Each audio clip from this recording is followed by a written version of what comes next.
Please take the Panchapatra Mudrini, and with your right hand in the Gokala Mudra, please take 3 sips of water as we chant the following 3 mantras. Om Atma Tattvam Shodhayami Svadha, Om Vidya Tattvam Shodhayami Svadha, Om Shiva Tattvam Shodhayami Svadha. Rinse your right hand, and then with the base of your right hand thumb, wipe your lips from right to left. Om Mahamridayaya Namaha. Rinse your right hand once more. With index, middle, and ring finger of the right hand, touch above your upper lip and below your lower lip. Rinse your right hand again. With index finger and thumb of the right hand joined together, touch your right nostril, left nostril. With the ring finger and thumb joined together, touch your right eye, right ear, and left ear. Rinse your right hand again. Now, with little finger and thumb of the right hand joined together, touch your navel, right chest, left chest, and then with all the tips of your fingers, touch the top of your head, right shoulder, left shoulder, and the center of your chest. Rinse your right hand once last time.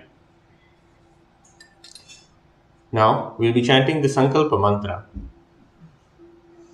Take the conscious resolution now to manifest the ultimate Paramashiva through this abhyasa of Nithyananda Yoga. Clasp your right hand in your left hand. Keep both your hands on your right thigh. We will now begin chanting the Sankalpa mantra. Mamopatta samasta duritakshaya dvara Bhagavat Shri Nithyananda Paramashiva Prityartam Shri Nithyanandeshwari Paramashiva Shakti Sameta Shri Nithyanandeshwara Paramashiva Prityartham cha Shubhe Shobhane Muhurte Adya Brahmanaha Dvitiya Pararthe Shri Shvetavaraha Kalpe Vaivasvata Manvantare Ashtavimshadidame Nitya Yuge Prathame Pade Jambu Dvipe Bharatavarshe Bharatakhande Meroho Dakshine Parshve Shakhabde Asmin Vartamane Vyavaharike Prabhavadinam Shistyaha Samvatsaranam Madhye Vishwavasu Nama Samvatsare Dakshinayane Lakshmi Venkateshwar Rito Tulamase Shukla Pakshe Shashtyam Shubhatito Mangalavasari Yuktayam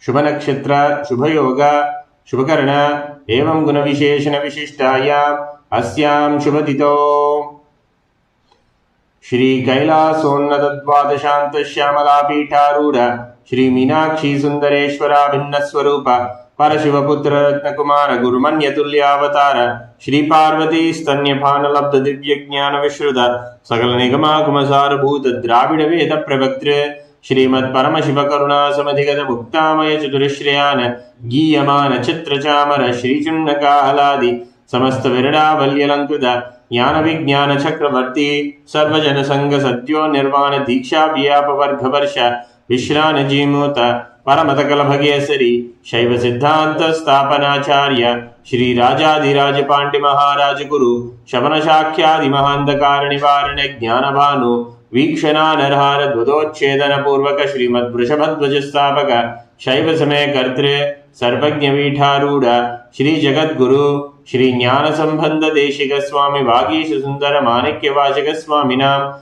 Avatara Bhuta Shri Jnana Sambandha Swami Punaruddrita Shyamala Pita Sarvagnya Pita Trinavatyuttara Dvishadama Guru Mahasannidhana Arunagiri Yogishwara Paramparagata Arunachala Sarvagnya Pita Guru Mahasannidhana Kailasa Paramparagata Kanchi Kailasa Sarvagnya Pita Trestrim Shaduttara Dvishadutama Guru Mahasannidhana Nityotsava Nitya Mangala Nitya Kalyana Nitya Rajita Kailasa Paramparagata Adi Kailasa Nithyananda Pita Mahasamsthana Mahasimmasana Pita Kartre Sakshat Sri Paramashiva Samudbhuta Kailasa Paramparagata Vaivasvatamanu Vikshwaku Harishchandra Bhagirata Shri Ramachandra Shurasena Ityadyanavachinna Sarvabhauma Chakravarti Paramparagata Chatushashti Yogini Mandita Chatushashti Sampradaya Pravartaka Manudharma Shasana Surya Vamsha Prapta Sarvagnya Pita Surangi Samrajya Murdha Vishikta Chudamane Sakshat Sri Paramashiva Samudbhuta Kapila Maha Guru Punaruddrita Mahanirvani Pita Ashtottara Sahasra Shri Mahamandaleshwara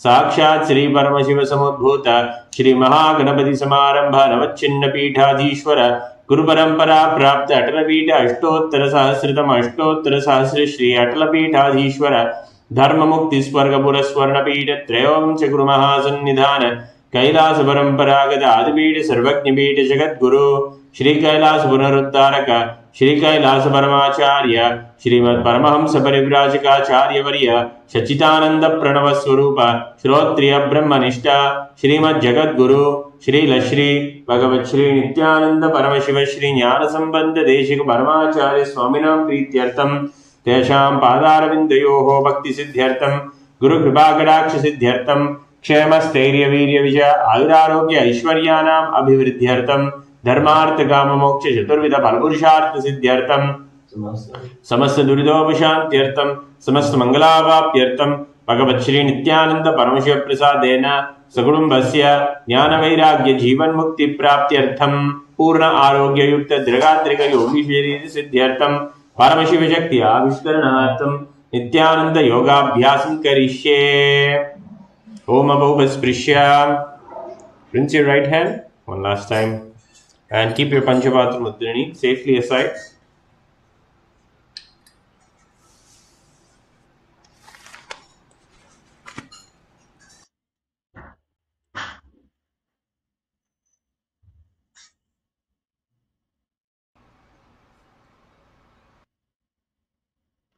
Nithyananda, everybody. Welcome to another Brahma Muhurta authentic yoga practice exploring Kailasa's Nithyananda Yoga. Today is the Prathama Vinyasa Krama sequence still. And as most mornings, let's all begin by standing up, coming to a tall standing position. If you've made it here so far this morning during Brahma Muhurta, whether you're joining us live on YouTube or here in Zoom, welcome. Nicely done. Let's begin this beautiful day by making some big circles with our neck. Nice, long, slow movements, rotating the head all the way around the body. You can start in a clockwise direction, counterclockwise, whichever way you naturally began. And as you do so, just make sure that you're reaching your head. So you're reaching the crown of your head towards the direction that you're rotating. So if my forehead is pointing down, try and reach your head downwards. And if I'm to the side, I'm reaching my head to the side as well. And then let's stop and go in the opposite direction. Again, nice and slow. Take care of the neck. Very fragile part of the body as we're slowly trying to wake ourselves up here. I don't know about you, but when I wake up in the morning, my body isn't necessarily ready to go 100%. So waking yourself up slowly, inch by inch as we go through this process. And then from there, we could stop and bring your head to a neutral position. Just turn it all the way to the right. And then turn it all the way to the left, reaching your head as far over to the side as possible. And we'll go back and forth just a couple more times.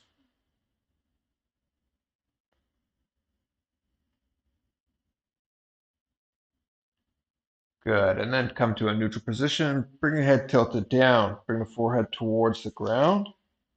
Just using the own strength of your neck and tilt it back up. Bringing the chin towards the ceiling. And then back down. And this time you can place your hand behind your head if you'd like. Put a little gentle pressure there.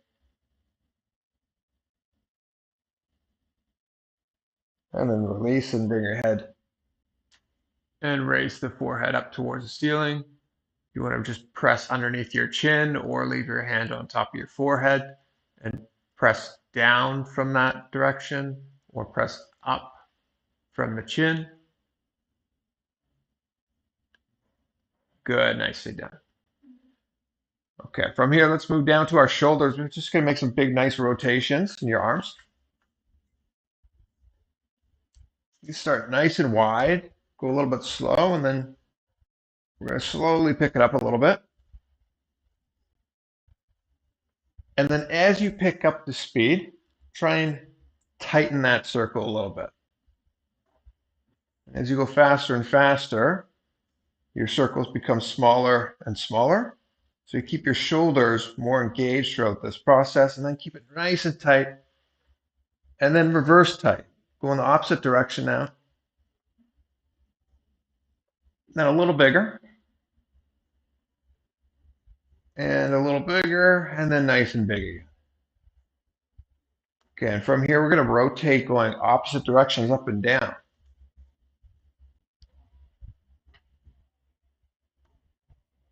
And then back and forth across the chest.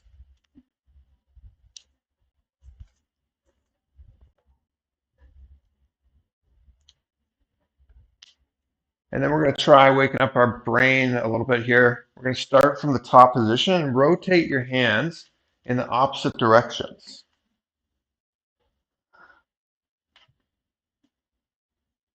Nicely done.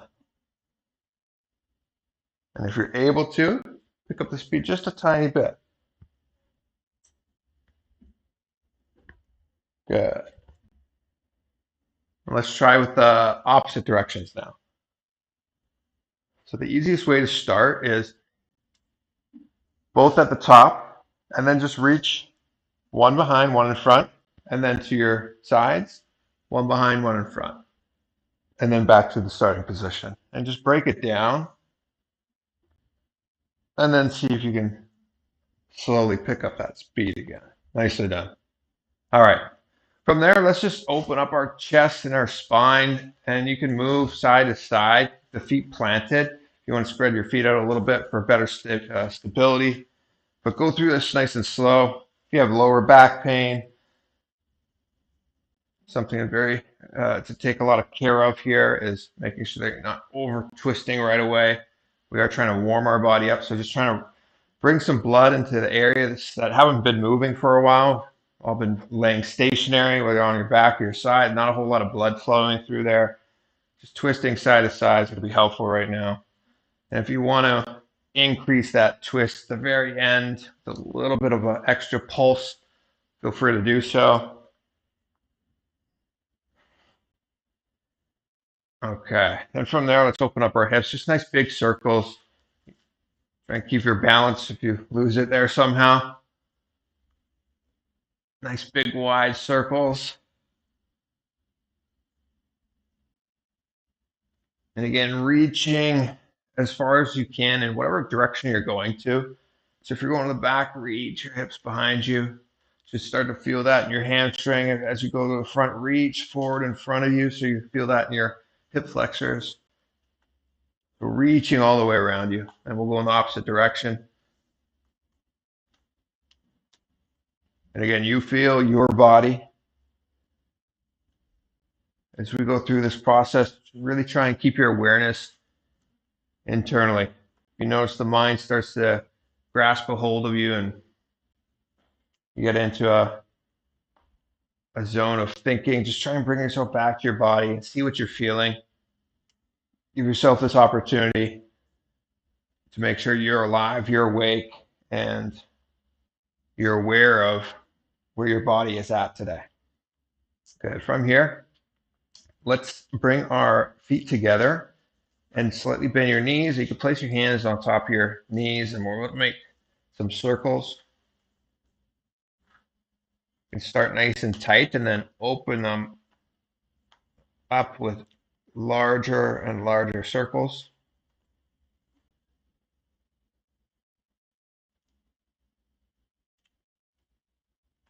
Try and keep a deeper squat as you go through that movement as well. Let the blood start flowing down through the legs.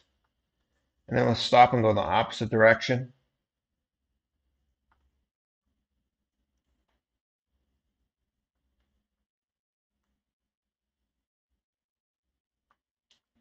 And again, you're rotating from a small circle to a big circle.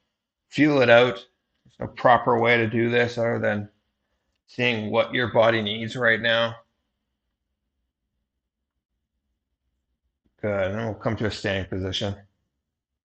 From here, let's open up our ankles. Nice big rotations. Finding balance on one foot. Nice big circles with the foot.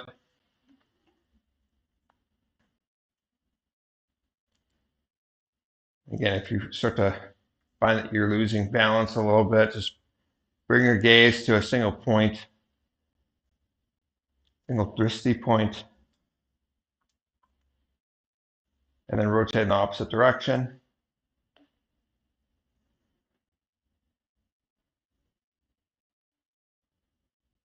Good, and we'll switch sides, finding balance on the opposite foot.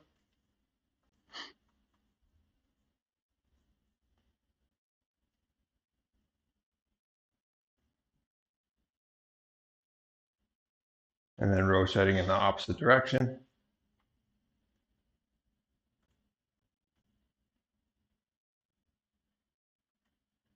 Good. Now let's take a freestyle moment here. So if you want to open up your chest a little bit more right now, feel free to do so. Actually, maybe that's one thing we forgot, our wrists, so we'll do that first. So first, let's bring our hands together. You can press your palms together and press the fingertips. And then you could do that with one hand, holding the fingertips of one hand. The fingertips would point towards the ceiling. And then pull those fingers down. So you're working the back of the hand. For me, one of my stiffest areas every day is actually my hands and wrists. So when I said, let's do a freestyle, the first thing I went to is my hands. And I'm like, oh my goodness, I forgot to open up my wrists now. So, okay, let's do the same thing on the opposite hand. Pressing the fingertips back, opening the fingers up towards the ceiling. And then the back of the hand, pulling it down. Doing that nice and gently. And then interlace your fingers. And almost massage your fingers. And then make nice circular rotations with the fingers interlaced. Squeezing your hands together. Squeezing the fingers together. And then making fists with your hands. And then extending the fingers. Fists and extending. We are going to be performing some hand balances today, so make sure that your wrists are warmed up. You want to make some circles now. And then rotate in the opposite direction.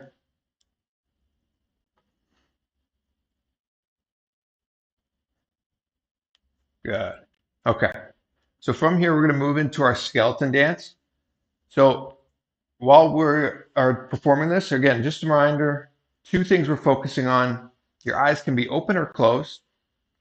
Just make sure that your surroundings are safe and you don't need to worry about falling over or making contact with anybody. But two things you're focusing on, visualizing yourself as nothing but bones. So see the bones within your body. Forget about the flesh and all the other elements of your physical body. Bring the visualization to the bones. And then from there, we're just focusing on shaking the body intensely. So chaotic movements, trying to avoid patterns, trying to avoid dancing. You're really trying to shake out an absolute chaos in that there's no pattern to the movement at all. Okay? So with that, we'll start to begin with slow movements, and whatever that means for your body right away, just start shaking and whatever comes to your awareness. A lot of times for me, again, I just find that I naturally try and start shaking whatever feels stiff. If you want to spend a little time in a certain area, nothing wrong with that. But again, we are trying to maintain chaotic movements as well. And then we'll slowly start to pick it up a little bit more. And then as the music starts to come on, really start to intensify that chaotic shaking movement. And remember to hold on to that visualization that you're a skeleton structure.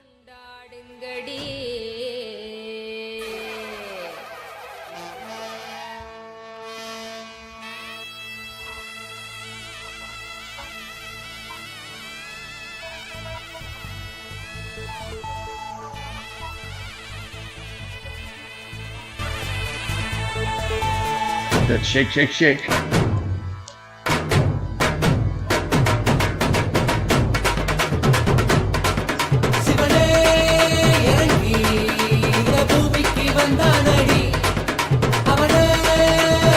There you go. Keep going.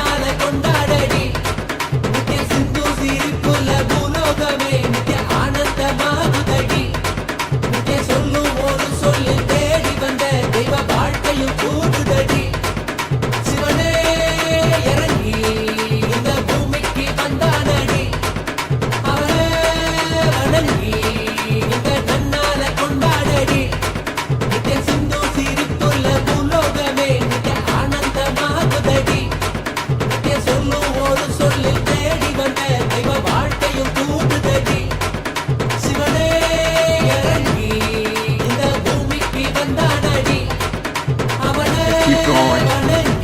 Avoid slowing down intensity. Start to pick up intensity. Last few moments here, so start to intensify it a little more and more.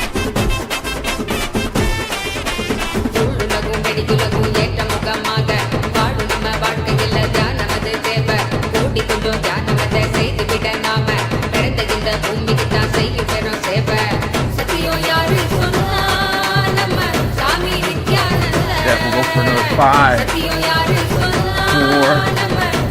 3, 2, and 1. Nicely done. So keeping your eyes closed now, if you had them open before, you can close them. If you want to quickly adjust your yoga mat, you can do that. But then come to a standing position, closing your eyes, and we're trying to tune in now to our body. So take a deep inhalation through the nose, catch your breath. Nice long, deep exhalation, sighs out of the mouth. So breathing at your own pace right now. Start to try and calm the heart rate, calm the breathing pattern, and simultaneously unclutch, relax the body. Bring your awareness within. Just notice the vibration. Notice the energy flowing through you. So I'm just talking to us about generating our own energy. We've just generated energy through this movement. Feel that energy vibrating, pulsing within you, and know that you've got the energy within you today to explore these next sequences of authentic yoga asanas. Your heart rate and breathing hasn't quite settled down. Take another deep in, long exhalation through the nose. Nice long, deep sigh out of the mouth. And again, bring your awareness within. Just start to tune into your own body. We've got a fun day today. We've got some hand balances we're going to be working on. Got an inversion. Going to work on some flexibility in our lower body to end the practice. So we've got a lot of dynamic movements, challenging postures, and some of those quote unquote skill postures where a lot of us like to be able to perform and like to master. So before we come down to our yoga mat, just again, remind yourself of that sankalpa we created this morning, that we're here to manifest our ultimate. And so what that means is, as we go through each asana, try and perfect it wherever you're at. Okay? Perfection doesn't necessarily mean perfect alignment. It could mean perfect attention to all the details. It could mean perfect attention to just doing the best that you can. Okay? So we're finding ways to make what was once impossible for you the possible today. Okay, so checking in, reminding ourselves of that sankalpa. Let's open up our eyes and let's come down to a kneeling position, and we'll begin the Sakala Vinyasa Krama sequence for today. So from our knees, we are going to be resting into Mandukasana, visualizing ourselves as a frog here. Okay, and so a nice simple posture. As we begin this yoga practice, let's bring our awareness and remind ourselves the power of the breath. Okay? We're performing Sahaja Kumbhaka today in this position. So Sahaja Kumbhaka, natural, deep inhalation, natural, nice long exhalation, but you want to hold your breath. Okay? Every pranayama within the sequence is a kumbhaka, meaning holding the breath. So hold the breath comfortably here as we're seated in this natural position. Okay? Your hands are on top of your knees. Try and keep your spine elongated and tall. Gently lift your gaze towards your third eye, and then seal your perineal floor. So almost like you got to go to the bathroom, but you're sealing that off. That's what we mean when we say the perineal floor in what is known as Mula Bandha. Okay. This part of the sequence, the japa is Sadashivoham, rotating in the throat center. Okay, and so we're going to inhale through the nose, hold your breath, make sure the perineal floor is sealed. Lift your tongue up against the roof of the mouth in Manduki Mudra. So you're a frog here. And with this visualization of a frog, as you hold your breath, is you're extending that long tongue of yours back towards the back of the mouth to try and catch this nectar of immortality, the Amrita, flowing down from the Sahasrara chakra. And what happens is this nectar is always dripping from the crown center, and you're trying to catch it from going down into the fire, into the Agni, which is at the navel center. And so we want to preserve that nectar. So hold on to that visualization. You have this golden nectar dripping down from that 1,000-petaled lotus Sahasrara chakra, and your frog tongue, so long and so talented, is able to reach out and capture that nectar and retain it within you. And again, this nectar is the nectar of immortality. So you're holding on to this visualization that you're becoming immortal in this position. Okay? So eyes are gazed up towards the third eye. You can keep them open or closed, whatever helps you hold on to this visualization as you're here in Mandukasana. And again, the tendency is to start to arch your back and sink your shoulders down. Keep that chest nice and proud, nice and tall, almost lifting it up and pushing it forward. And that should also help you engage your Mula Bandha as well. So sit here powerfully, tall, strong. Know that you're becoming immortal, holding on to that visualization that you are a frog, catching the nectar of immortality. With the tongue pressed up against the roof of the mouth, Sadashivoham rotating in the throat center. This is Mandukasana.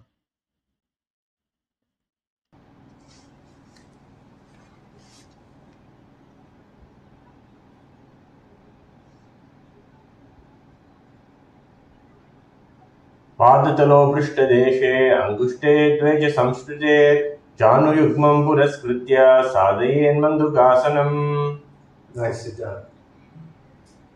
So slowly releasing from this visualization, and if you want to relax your knees a little bit, you can. We're moving into Tanamandukasana, which is basically the same setup with the knees and the feet flat behind you. In this posture, pretty much the same thing is happening. We're going to be focusing on intensifying through the bandhas. So we're going to be engaging Uddiyana Bandha. And I'll show a side profile view real quick. Uddiyana Bandha, you're sucking your stomach inwards and up towards the navel. So this is the most important component and the largest difference between the two postures.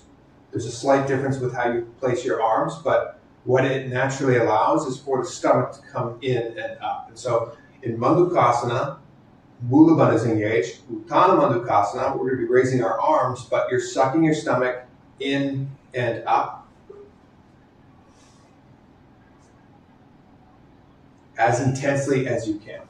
Okay? So pull it in and then up. So before we begin, just focus on this and practice this a few times. Sucking the stomach in,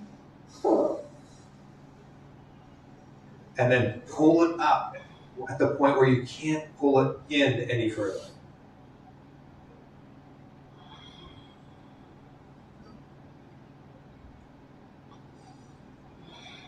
and then releasing them. Okay, so do that a couple times. Get used to that movement.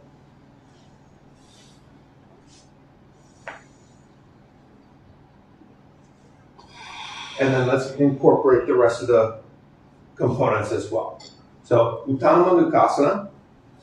Take a nice deep inhalation as you raise your arms up, and then bring the hands holding onto the opposite shoulders. So Pramana says you're holding the head by the elbows. So let the size of your arms touching and holding either side of the respective head. Try and avoid tilting the head down, the head up. Crown of the head lifting up towards the ceiling. So you're going to take a deep inhalation through the nose. Again, holding on to that visualization that you're a frog. You're going to exhale here. Let out all that air.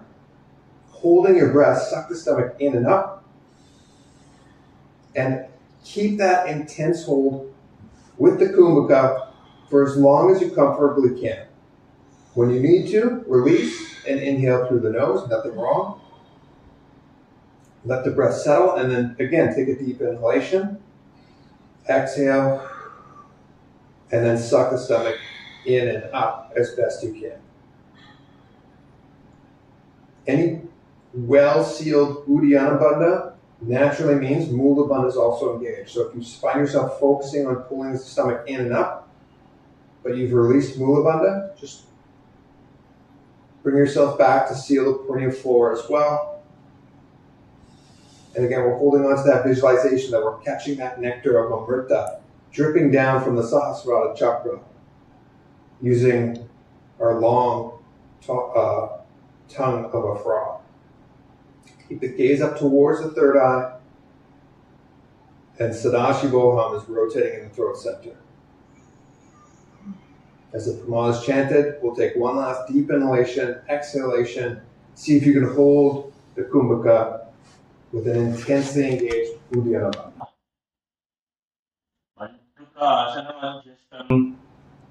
कूर्पराभ्यां दृढं शिरः एतद्भेदवदुःकालम् एतदुत्थानमण्डुकम्. Nicely done. Release. Bring the hands down onto the ground or onto your thighs, whatever's best for you. Okay.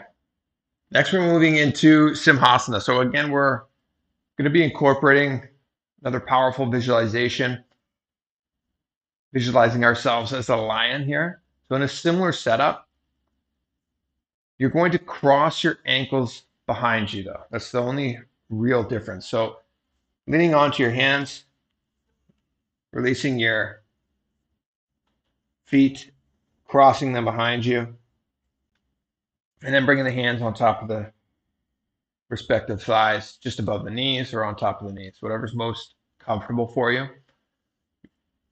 Again, we want to avoid arching our back and sinking or caving downwards.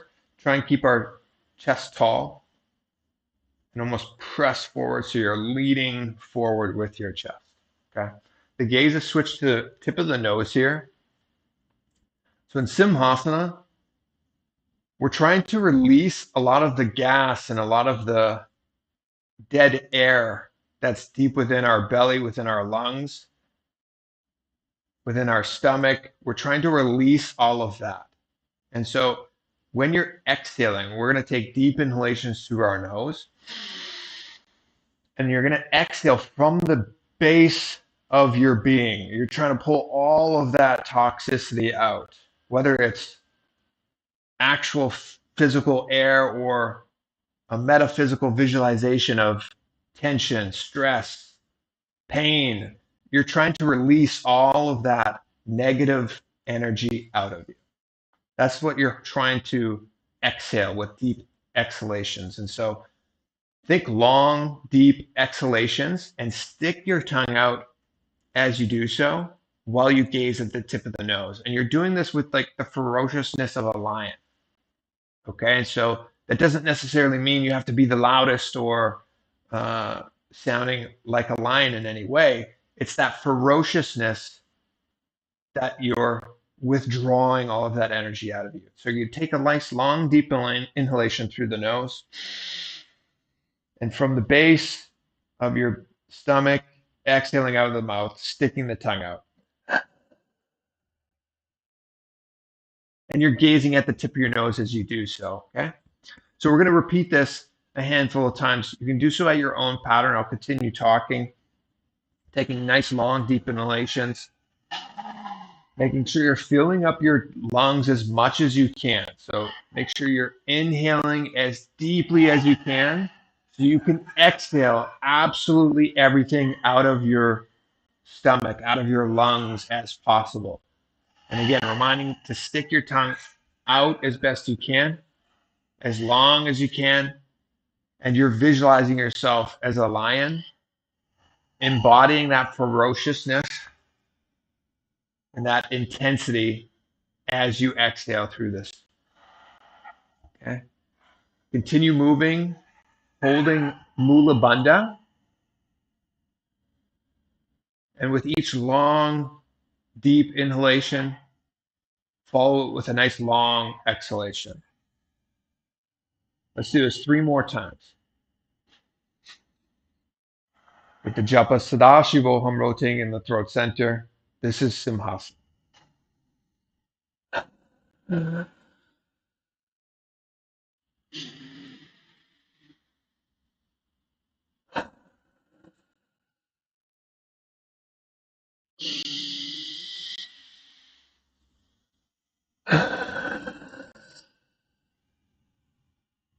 Good, nicely done. So relaxing your feet, you can uncross your feet right now. Place yourself into a similar seated position as Mandukasana. We're going to bring our hands behind us and hold on to the opposite foot.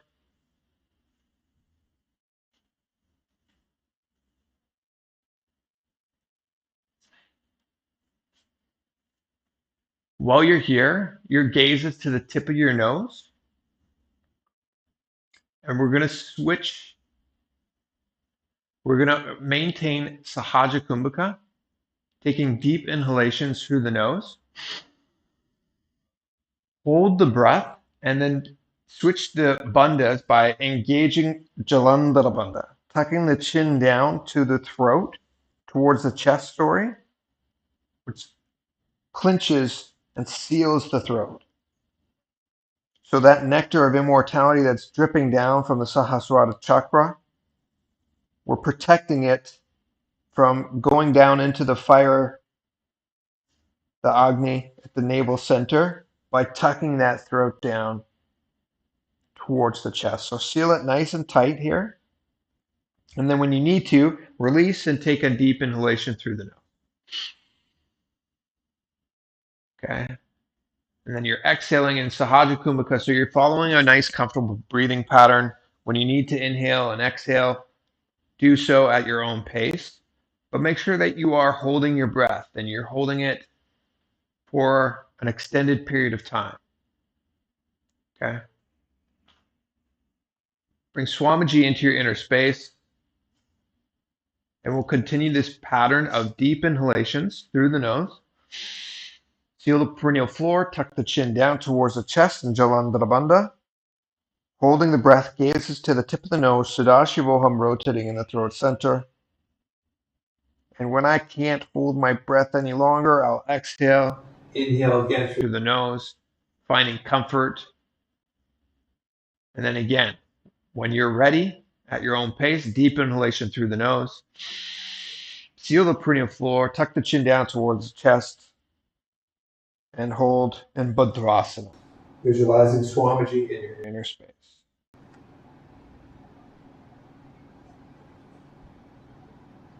दुर्भोजविषणस्यादौ वृत्क्रमेण समाहितः पादाङ्गुष्ठोकराभ्यां च धृत्वा च पृष्ठदेशतः.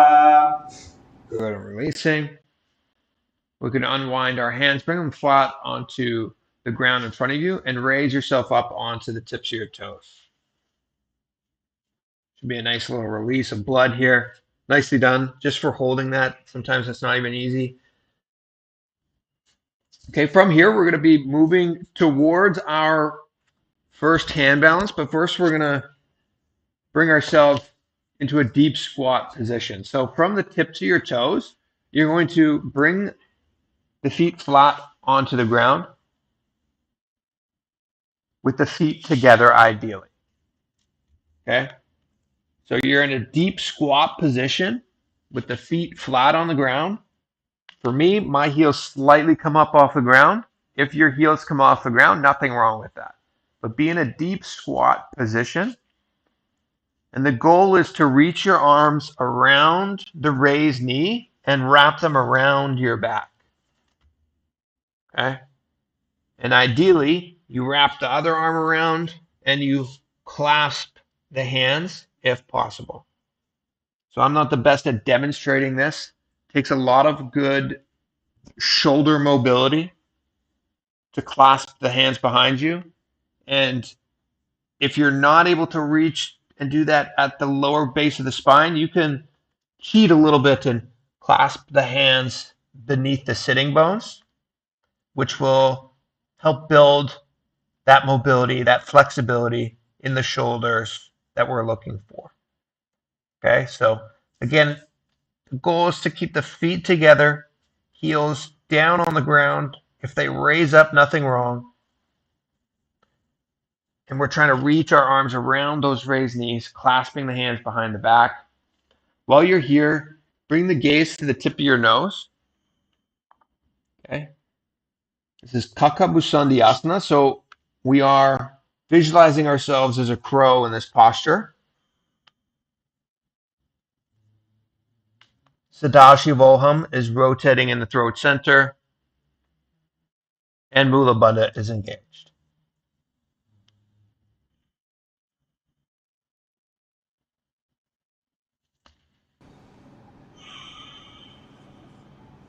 प्रथमे वैशक उखडधाने दौ हाथ भगाम या छाने तिनको माली नयाम परिल्यावे दुष्टिपचे कामकसी करवे. Nice. See that? Release the hands and bring them flat onto the ground in front of you. You can drop down to your knees for a moment if you would like.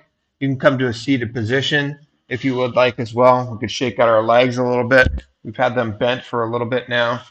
Maybe they're a little bit tight. How are the knees for you, actually? They're fine? Yeah. Good, yeah. How's everybody else's knees on Zoom doing? Rameshaya, Tirtharupa, how the knees doing? They okay so far? Yeah? Okay. All right. From here, we're going to move into our first hand balance. Okay, so we're going to go through this in sets as well, where we'll play with it a little bit, and then we'll try and explore it a little bit more with more length of time and intensity. So make sure your wrists are warmed up. Okay, so spend a little bit of time and press them together, the hands together. Give your wrists some circles. Make sure your wrists are ready because we are going to be trying to place our entire body weight onto our hands right now. Okay, first thing we want to avoid is harming ourselves, hurting ourselves before performing any posture. So make sure you are warm and you are ready. Okay, so if this is a posture you've never performed before or you're not quite able to do it, we'll go through a series of progressions to get yourself up to that point where you are able to hold yourself up entirely on your hands. So in this posture, we are starting from a deep squat position again. So while you're here, your hands are planted flat on the ground, and remind yourself to spread out your fingertips. You are trying to grip and hold yourself entirely on your hands. So you want to make sure you have a nice, strong, wide base as much as possible. Okay? So that means gripping, means bending your fingertips a little bit. So the index, the tips of your fingers are down. Your knuckles can be raised even. Whatever you find is best for your grip. You're going to want to start on the tips of your toes and raising your hips up high. So the first movement is is just extending your knees and trying to straighten your legs. Okay? What that means is your knees come up higher and higher, which is good because you want to raise or press your knees against the back of your arms at as high of a point as your flexibility allows. So the posture is holding the balance on the hands, but it starts with having that ability to bring your knees up high onto the backs of your arms. So you almost want to dig the back of your arm in towards that armpit area. Once you get your knee as high as you can, start to lean forward and try and balance the weight onto your hands and your toes. So you should be able to feel the weight distributed amongst your entire body. Okay? And again, we're going to be going through cycles of this. So going at your own pace, if you're already able to master this posture, that's fine, that's great. You can go into it, but we are going to be spending some time here today. We are going to be trying to explore and get to a point where we're ideally holding it for the longest we've ever held it. Okay? And so taking rest, taking breaks, and making sure you stretch out your wrists and give yourself the time needed to ensure you're not harming yourself and you're only expanding yourself. So this is an opportunity for us to experience something maybe that you haven't done yet before. Okay, so let's come into another set. If you take a break here with me. Again, hands are planted on the ground in front of us, about shoulder width apart. Nice, good grip with the hands. Raise the hips up nice and high so the knees come up behind the backs of the arms. Again, that's the main focus. Get the knees up nice and high first and start to press them up against the back of the arms as you lean forward. Okay, so you'll notice a little bit of pressure more and more as you lean forward and bring your chest towards the ground. The first thing you want to do is see if you can lift up one foot. If you're able to lift up one foot, bring it back down. You can slightly adjust, take a break, lean back, and then come back into the movement again. This time, see if you can lift up the other foot. And then come back down. Okay? If you're able to do that, that's great. This next time through, we're going to start to try and play with lifting up both feet. And you're going to do this by just being really present and really aware. So again, you're able to hold the posture longer if the knees are pressed up against the back of the arms. If they start to slide outside of the arms, it means you're going to require more core strength to hold yourself there. It means more muscle engagement, which means more oxygen is going to be needed to flow there, which means you are going to be having more difficulty to hold the posture. But if your knees are pressed up against the back of your arms, there's no muscles that really are engaged here, and so you're able to hold it much more comfortably and much longer. So you're leaning forward and down from that same setup as previous, lifting up one foot if possible, and then from there, start to try and play with adjusting the weight onto the hands and lifting up the feet entirely off the ground. And so you're almost like toe tapping your foot up and down as you do this.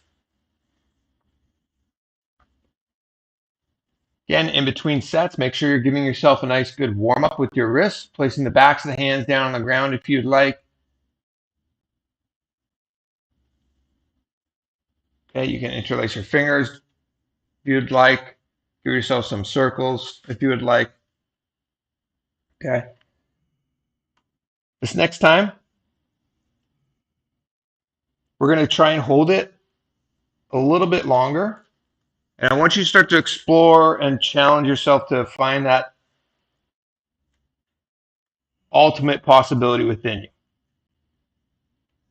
Okay, so with hands nicely gripped flat on the ground about shoulder width apart, let's move into this. By beginning raising our knees up, pressing them up against the back of the arms.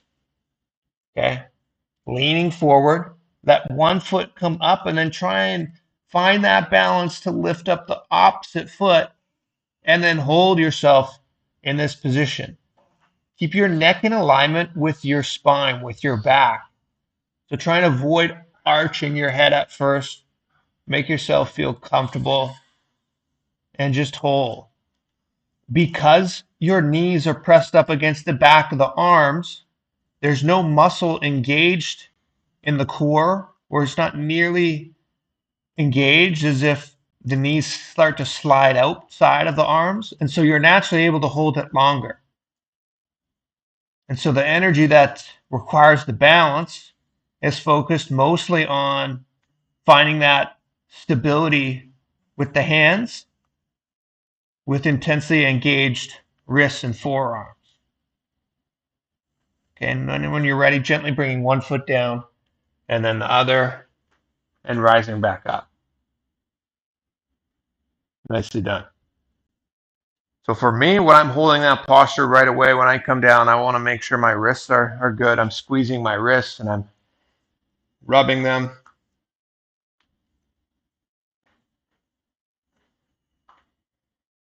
Making sure they're relaxed and getting the proper recovery in. We're going to go through this one last time. And again, if you're not able to hold the posture at all, nothing wrong with that. At least give it an attempt with wherever you're at. So meet yourself with where your current boundary is. We're exploring our ultimate self means right now your ultimate self is just on the other side of that current wall that you've always been facing. And so maybe a breakthrough for you today is actually just leaning onto your hands, but you keep your toes on the ground. There's nothing wrong with that. Maybe your breakthrough for you today is you just give it a shot. Okay? So let's all go into this one last time, beginning with a nice strong base. You're on the tips of your toes. Maybe this is your breakthrough. Coming down into the tips of your toes, hands on the ground. You've never even been in this position because before you always just thought, you know what, I can't do it. I'm not going to bother. But you got down to this point. So maybe this is your breakthrough today. And if so, nicely done. If you can continue exploring with it, you lift up your hips up nice and high and see if you can get your knees behind the backs of your arms. Okay? Start to lean forward, bringing the shoulders beyond the hands, and try and lift up one foot, and then see if you can find your balance to lift up that second foot. And if you're able to, continue holding the pose. Finding your balance on your hands, staying focused.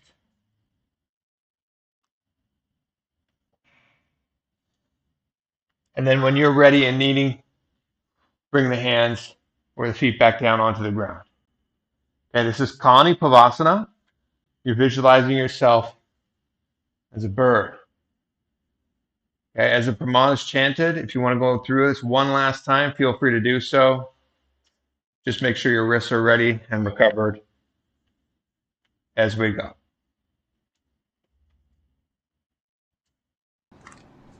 Asana Goguna Asadisita Hoi Toachi Hoi.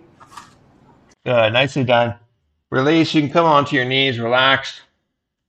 Open up your wrists, give them some recovery time. Again, for me, I like to squeeze my wrists, squeeze my hands, squeeze my fingers.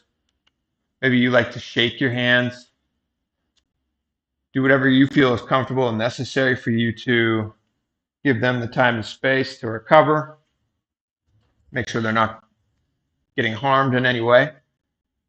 Nicely done. If you perform something there that you've never performed before, great job. That's what it's all about, is pressing our boundaries further and further while we're on the yoga mat. And then we naturally map that to our day-to-day lives as well. So that was our first hand bounce. We're moving into our first inversion of the sequence of the day as well. In Kapalayasana, what we're doing is we're keeping our hands flat on the ground, and you're trying to hold yourself stable, maintaining a nice wide base. And so when you're doing this posture, when you're performing the posture, I want you to think of a triangle. So you have your 2 points at the base and then your 1 point at the top. That's how your crown of your head is going to be the top of the triangle, and your 2 hands are going to be at the bottom. Okay, so you naturally have this triangle base, a tripod base, which is going to keep you stable and allow you to hold the posture. Okay. Before we begin performing this, if you are somebody that's dealing with any heart issues, any neck issues, if you're pregnant, try and avoid these postures. You're actually able to perform some inversions a few months into pregnancy, but make sure that you have confirmation from your doctor that you're able to perform any and all of these inversion postures. If you don't have a buddy with you, your wall is your buddy. Your wall is your best friend right now. And I would actually encourage you to, rather than focus on having a partner, try and focus on using a wall to your advantage as you move into the posture and as you start to find that complete balance. How you use a wall is, and again, you may see us performing with our partners. That is a slight advantage we have here in Kailasa amongst the countless other advantages. But as you move through the posture, the goal is to, again, find complete balance on our own through this tripod base. When you're in Kani Pavasana, the setup can be one of 2 things. You can come down and then move towards the wall, and you're going to want to face a wall. So rather than be away from the wall, your body is facing towards the wall. And hypothetically, if this is my wall, Paramesha Maharaj, he's good for much more other things, not just being a wall, but hypothetically, I'm keeping about 3 feet distance or so, 2.5 feet distance or so from the wall. So if I naturally have to fall down, I just come down onto my tips of my toes versus falling forward. So that is the one danger that you want to avoid, is coming up and then falling forward to a point where you're rolling. That's the last thing that we want to happen. That's why the wall is there. Okay, so we'll show the basic way to enter into this from the tips of your toes or from the knees. The goal is first bring the crown of the head down onto the ground. Okay, then you're lifting up your knees and you're walking your feet towards your head. So as you walk your feet towards your head, notice how my hips start to align a little bit closer with my shoulders versus here. Okay, so I'm trying to get my hips stacked on top of my shoulder. So I'm up, walking my feet towards me, and then this naturally starts to become easier for me to lift up a foot. And if I'm able to lift up one foot, start to try and find balance to lift up the opposite foot. And if you're able to do that, you're trying to stack your hips on top of your shoulders and then your knees on top of your hips. And finding that vertical line in that way. And then when you're ready, you can slowly come down by bending the knees, slowly and controlled. Bring the knees towards the chest, come down onto the knees, and then slowly raise up, relaxing. For me, every time I raise up, everybody kind of points and laughs. Oh, your head is so red. Oh, the blood is rushing. That's good. We want to get the blood rushing to our head. So I'm okay to look like a tomato. Nicely done. So everybody on Zoom that's doing this, great job. If you're watching us on YouTube, whether live or recorded, make sure you give yourself this opportunity to practice. We're going to spend a little bit of time here. So we're going to give each other a bit more time to focus on performing this posture.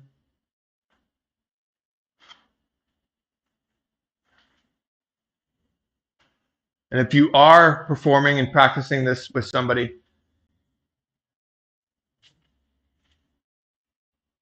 You can place your hand at the lower back.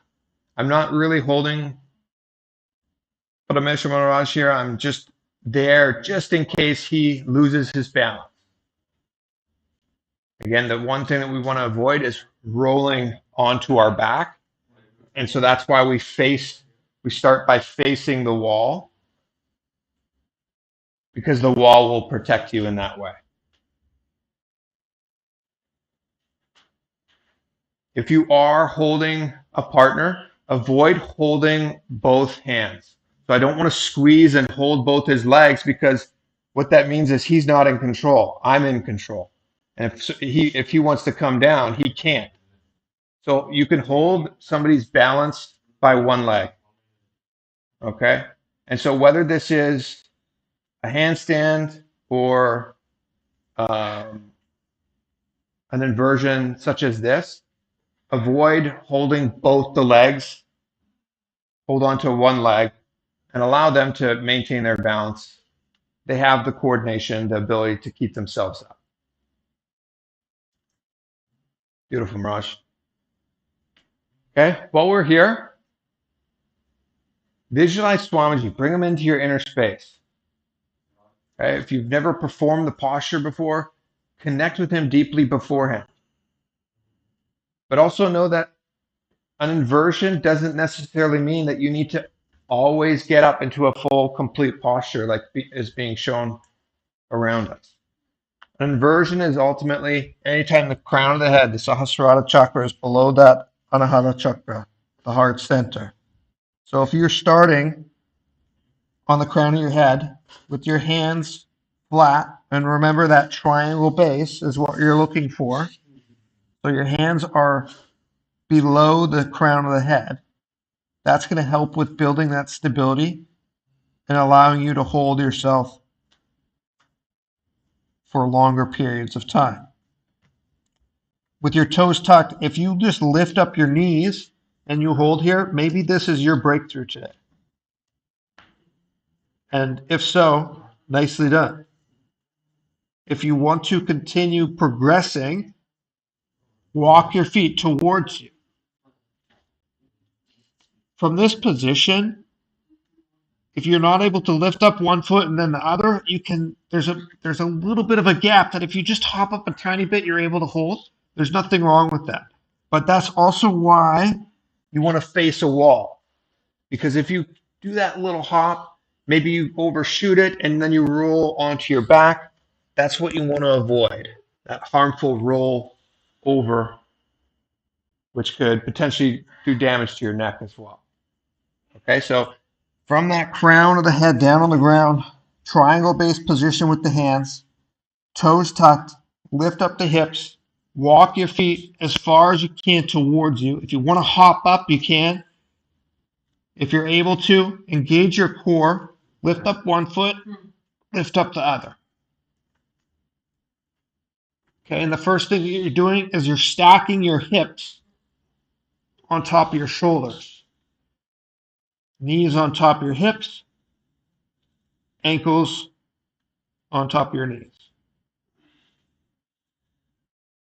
Try and find comfort here. Try and find balance. At any point, if you feel stress or pain in your neck or your spine, that's your cue to come down and exit the posture.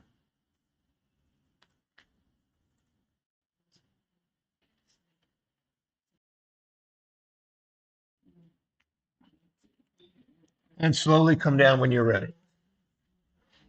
We're going to go through this one last time. So wherever you're at,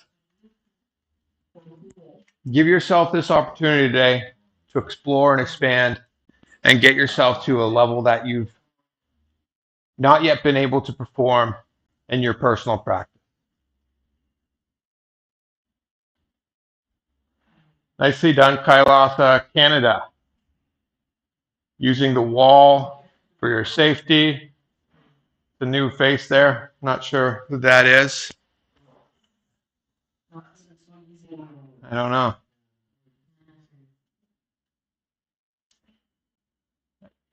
I see one I see one individual with their fingertips pointing to the side. I don't know if they're showing off because that does make it more challenging, but try and keep your fingers pointing forwards. So as if your fingers are pointed towards the front of your mat.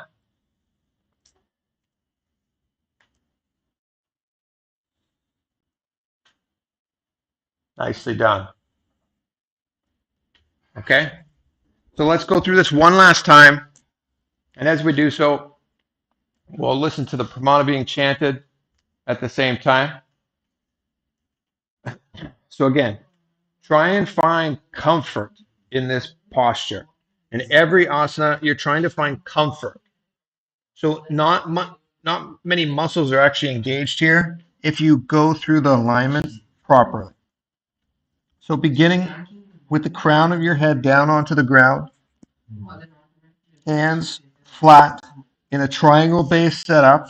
So the hands are below the head towards the knees, and the arms are spread out nice and wide to a point that is comfortable, slightly outside shoulder width. Raise the hips up, bringing the knees off of the ground. Walk the feet towards you. If you need to, hop yourself up or lift up one foot, then the other. Immediately try and stack the hips on top of the shoulders, the knees on top of the hips, and then the ankles on top of the knees. So you're trying to find that perfect alignment.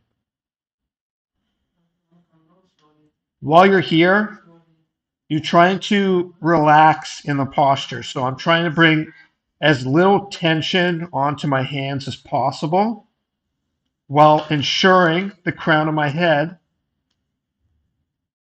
is taking the majority of the weight without stress on the neck.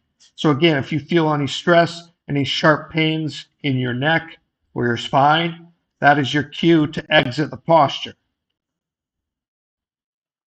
So if you feel that, come down and reassess your alignment. And a simple way of doing that is by setting up a phone from a side angle, recording yourself.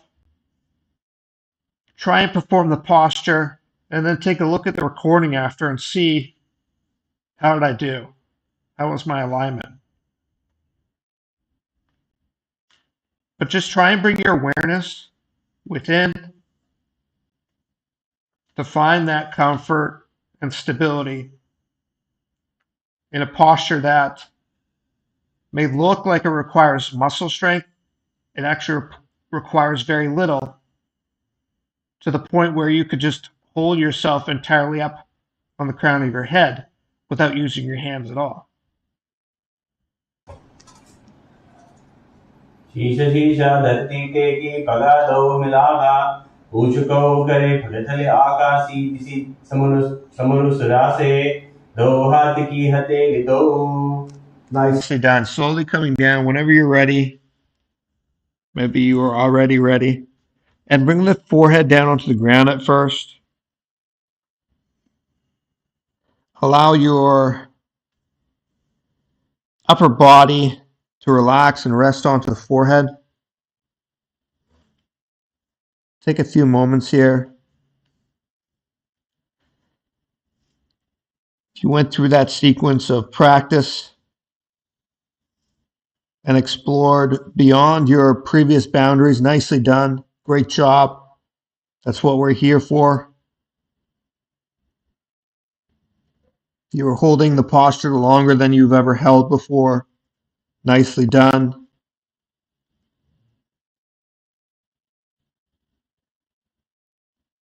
And then from here, you could slowly lift up the head off the ground. Bring the spine to an inverted posture. Maybe feel that blood rush back into the rest of the body, down from the crown of the head. Nicely done. So again, before we move on, make sure your wrists are warmed up. You can press the hands, the fingers into the backs of the wrists, massage your hands, massage your fingertips if you need to. Raja.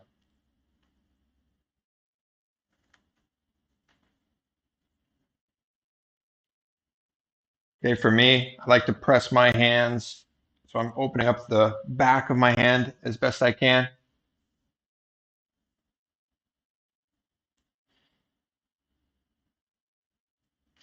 Okay, but make sure your wrists are ready to go because we are moving into another hand balancing posture where we are putting our weight onto our hands. Okay, so don't begin this next posture until you feel you're ready to perform it and work towards it.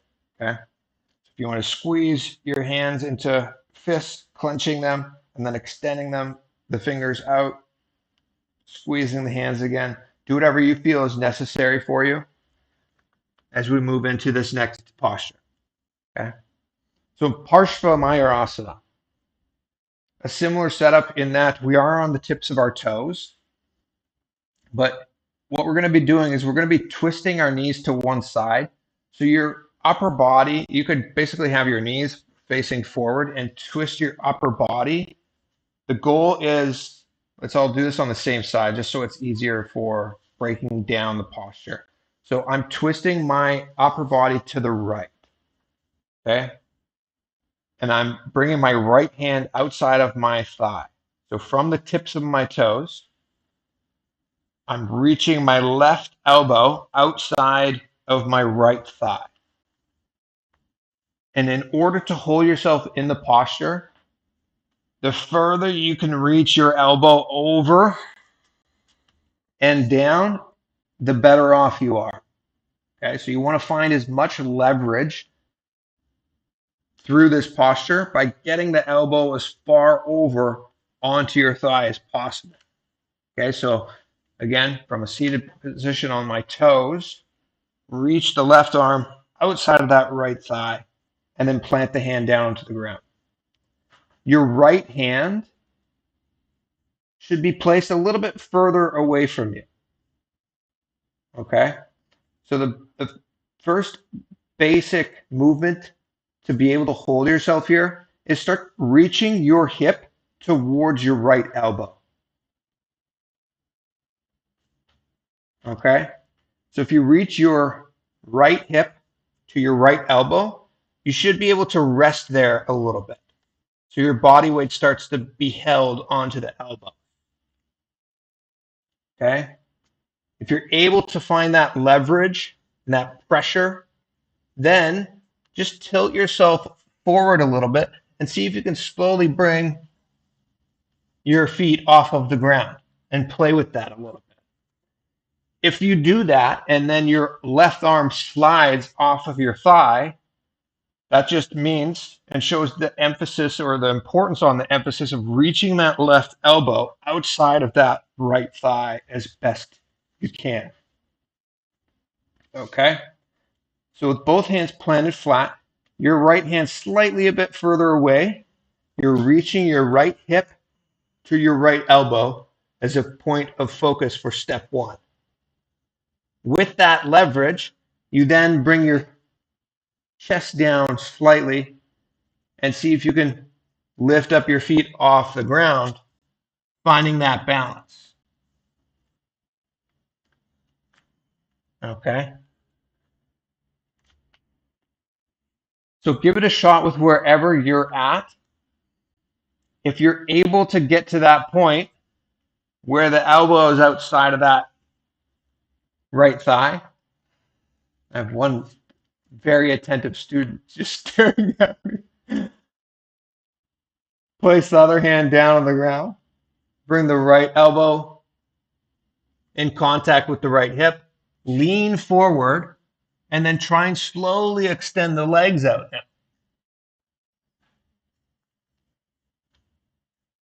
And then bring the feet back. Nicely done around me. Okay, so take some breaks when you need to. Relax your wrists. But we're going to go through this 2 more times on this side. Okay? So try and explore your boundaries right now. If you've never been able to extend your legs out nice and straight, then maybe that's your focus. If you've never been able to hold yourself in the posture, maybe this breakdown can help you progress towards to that. Okay? So again, it's about distributing the weight properly and not using muscle to hold yourself up, but just proper alignment by leveraging at the joints. And so we begin with our left elbow outside that right thigh. So that means all of this weight is going to be pressed onto my wrist, which is pressed into my elbow, which is on my thigh. So it doesn't require muscle to hold me up if I have that good squeeze and that good reach with the elbow. Other hand is slightly further away, and then draw the right hip to the right elbow, and then slowly lean forward and see if you can try and find that balance and hold yourself up. If you're able to find that balance and hold yourself up, then from there, extend the legs out straight. And the last little piece would be gazing up towards the third eye. Nicely done. Good. When you come out of that, relax your wrists. I like to place the tops of my hands onto the ground and press them down, countering that opposite hold.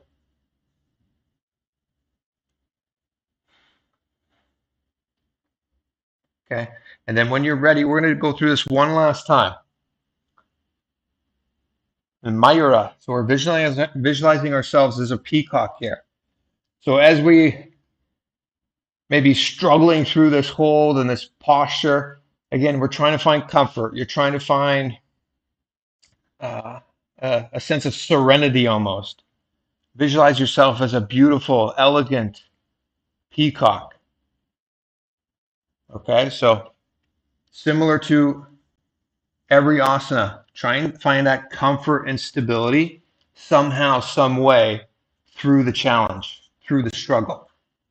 Okay, so beginning with our tips of the toes down on the ground and knees facing straight. Bring your left elbow outside of your right knee.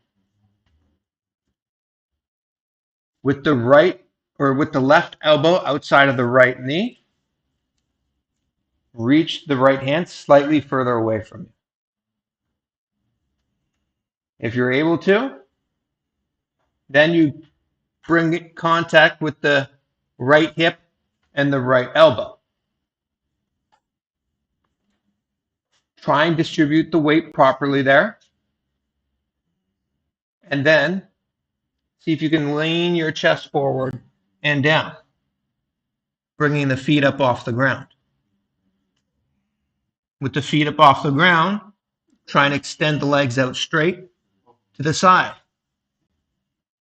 And then lift up the chest slightly so you gaze up towards the third eye.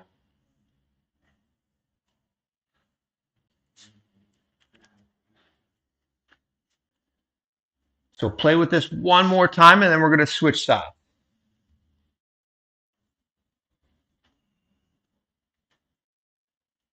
Nicely done, Kailasa. Center strain. Way to give it a shot.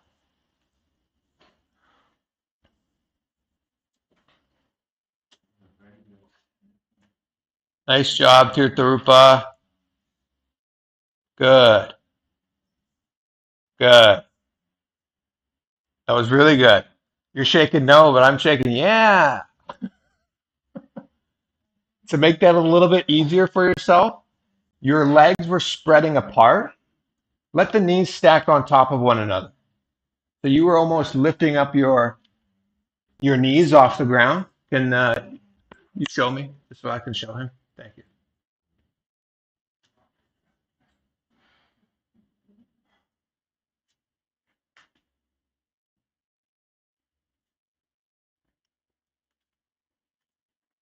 So Tirtharupa and anybody else, I saw holding there, and the leg was like almost like in a clam shape motion. Try and just let it rest on the top of the leg that's on the elbow. So this will require a little bit more engagement in the hip. Maybe you felt that on the outside of your hip. Maybe you'll feel it tomorrow. I don't know. But nicely done. Okay, so let's rotate onto the other side. And again, don't do anything unless your body is saying you can. So if your wrists are getting a sharp pain or you're feeling like they're telling you, hey, take an extra moment, feel free to do so. For me, again, I'd like to just press the back of my hands up against the ground or my body, do a counter pose to that pressing motion that we've been working on. You want to squeeze the tops of your wrists, you can. Give them a massage, clenching your fist, extending your fingers. Okay, let's give ourselves a breakthrough. Everybody's got one side that's better than the other. Is this our side? Is this our side that's better than the other side? Yeah, it is. Okay, we're all moving on to our better side. Great. Okay, so from the tips of our toes, this time I'm reaching my right elbow outside of my left leg. Use the hand. So I keep my back hand planted on the ground so I can find that leverage. Again, you're trying to reach that elbow as far over and down your thigh as you can. So do the best you can to get that over, to use that leverage. Okay, with the left hand, reach it slightly away from you. And then you're trying to connect the left elbow to the left hip to find leverage and balance. If you're able to, for me, I lift up my left foot first and then the right and hold. And you come back to a balancing or standing posture after that. But progress through it slowly and properly. Nicely done, Tirtharupa. Looking good, Kailasa, Canada.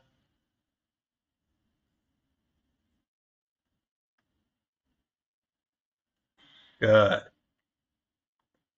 Kailasa, thank Kits, holding all day. All day. All right, so if you've just come down, give yourself that rest, that break that you need to. If you've been resting for a little bit, we'll explore into it again.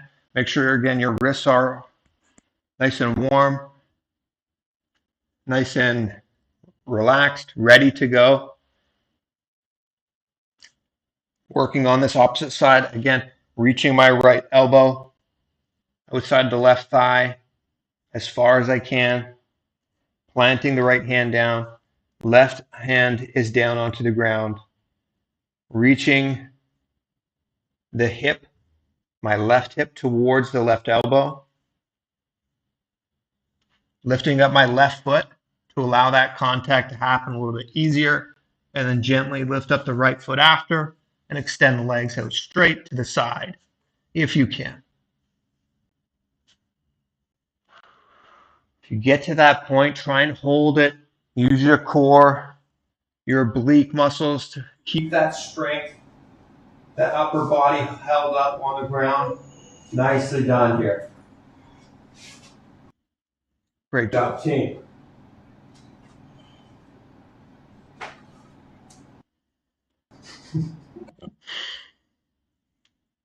We have one supervisor here as well. मयूरं दण्डवत् कुर्यात् मायूरं दण्डनामकं कुर्यान् मायूरं पार्श्वाभ्यां मायूरपार्श्वनामकम्. Okay, we're going to do this one more time. We're trying to be rushed here. Our Tantradar's rushing us to the next asana. We got one more repetition here.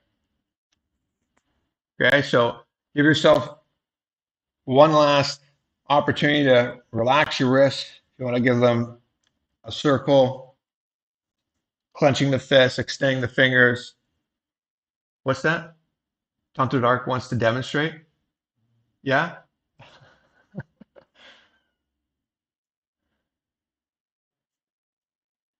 Okay, all together, let's try to find our ultimate possibility. Okay. If you've never been able to hold this posture, let's try and get into it. Let's try and hold ourselves here for this first time. Give yourself a breakthrough wherever you're at. Okay. From the tips of our toes, reach your right elbow outside that left thigh. Try and find that leverage by squeezing it as far over and down as you can.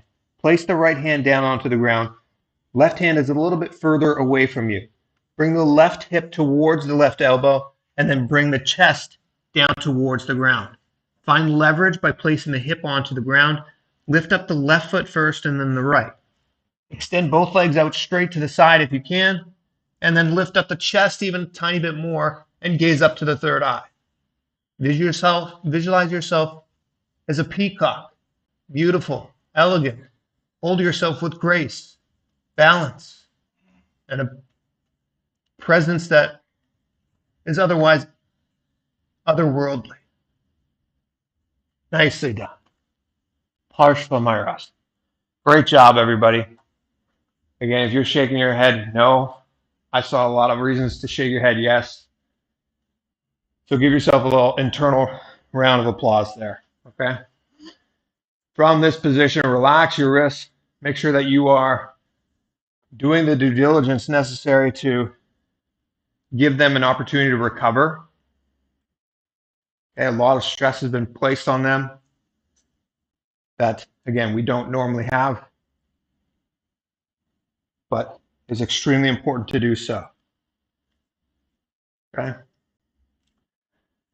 So catching our breath, we're going to be moving into the next asana now. Bhairagadanta asana. From this kneeling position with toes tucked, you could just watch for a moment. You already know the posture. You can hop into it. But again, we are going to be on our wrists, so if you want an extra moment to give them a time to recover, feel free to take care of that. So from a tall plank position, toes tucked and hands beneath the shoulder blades, you're going to step one foot forward, and it comes in between the two hands. So if you're able to bring the foot up and around the hand right away and place the foot in between the two hands, that's the goal. If you don't have that hip mobility, you can just bring the foot up outside of the right hand or the hand that you brought the foot up from, and then adjust the hand so it comes outside of the foot. Okay? The goal here is to dig the back toes down into the ground by extending the knee straight and then pressing the hip down and opening up the chest. So lift up the chest, lift up your chin. Try and keep your neck in alignment with your spine. So it means don't bend your head up. Just keep your head tilted down so your neck is straight in alignment with the thoracic spine. And again, the tendency is to let the knee dip down towards the ground.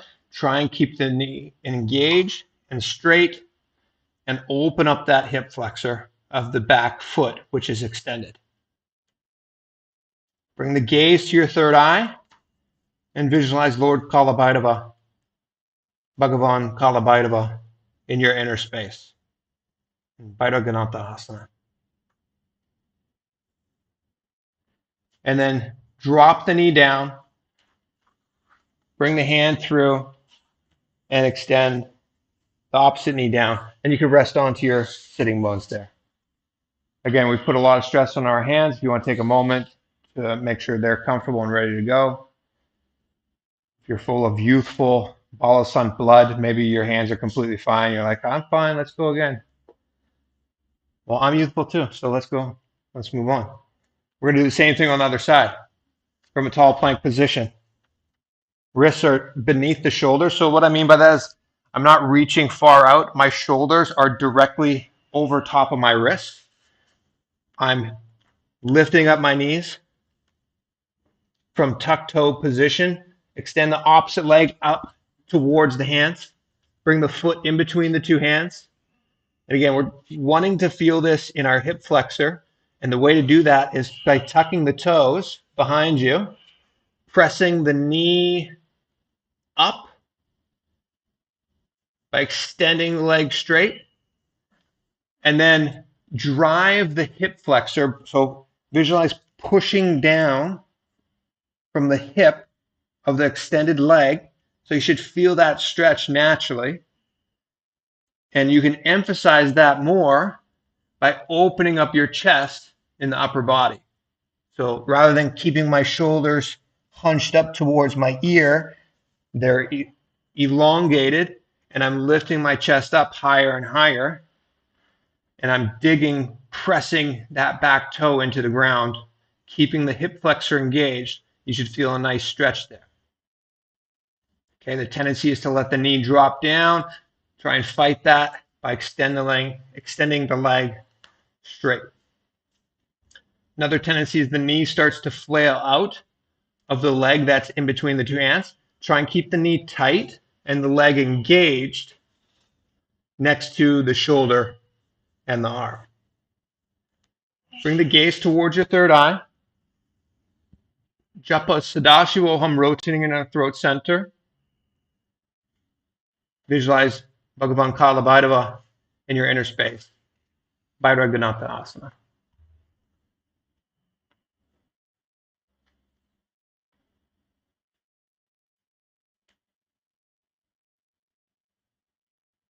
Good. Then drop that knee down. Bring both legs back, resting on tops of your knees, sitting bones on tops of the back of the heels, recovering your wrists if you need to. Nicely done. So we'll do this one more time each side. As the pramana is chanted, focus on relaxing yourself. We'll go directly from one side to the other. We're performing Rechaka Kumbhaka, so it means just nice controlled exhalations. Focus on controlling the outgoing air. And again, maintaining that visualization. Okay, so coming to a tall plank position. Last time through, holding ourselves up, knees off the ground. Step 1 foot forward. Bring it in between the two hands. Back of the toes are tucked into the ground. Lift the chest up. Gaze towards the third eye.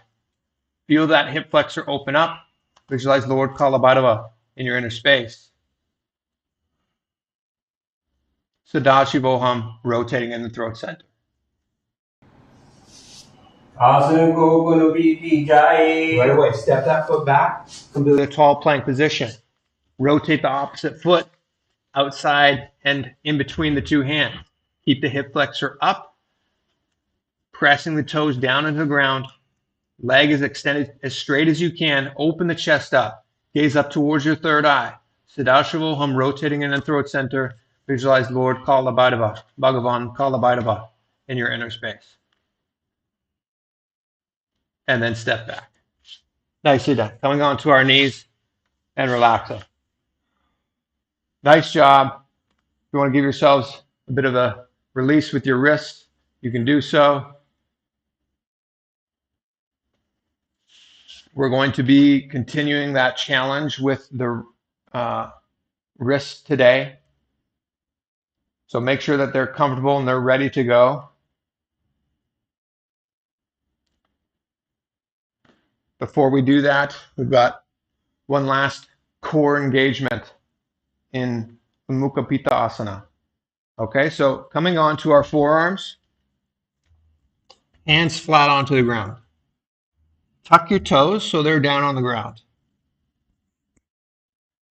Okay, we're going to be lifting our hips up nice and high. So start by bringing the knees up off the ground if you can.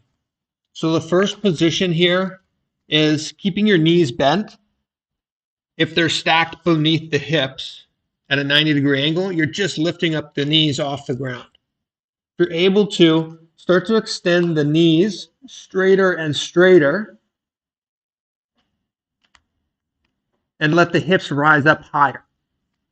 The natural tendency is the shoulder blades stay sunken down. Try and elongate the scapula by pressing the elbows down and let the upper back rise away from the ground. Okay, so you're keeping that scapula engaged by not letting the shoulders sink down. Lift them up, keep them away from the ears. Okay, the knees straight as best you can.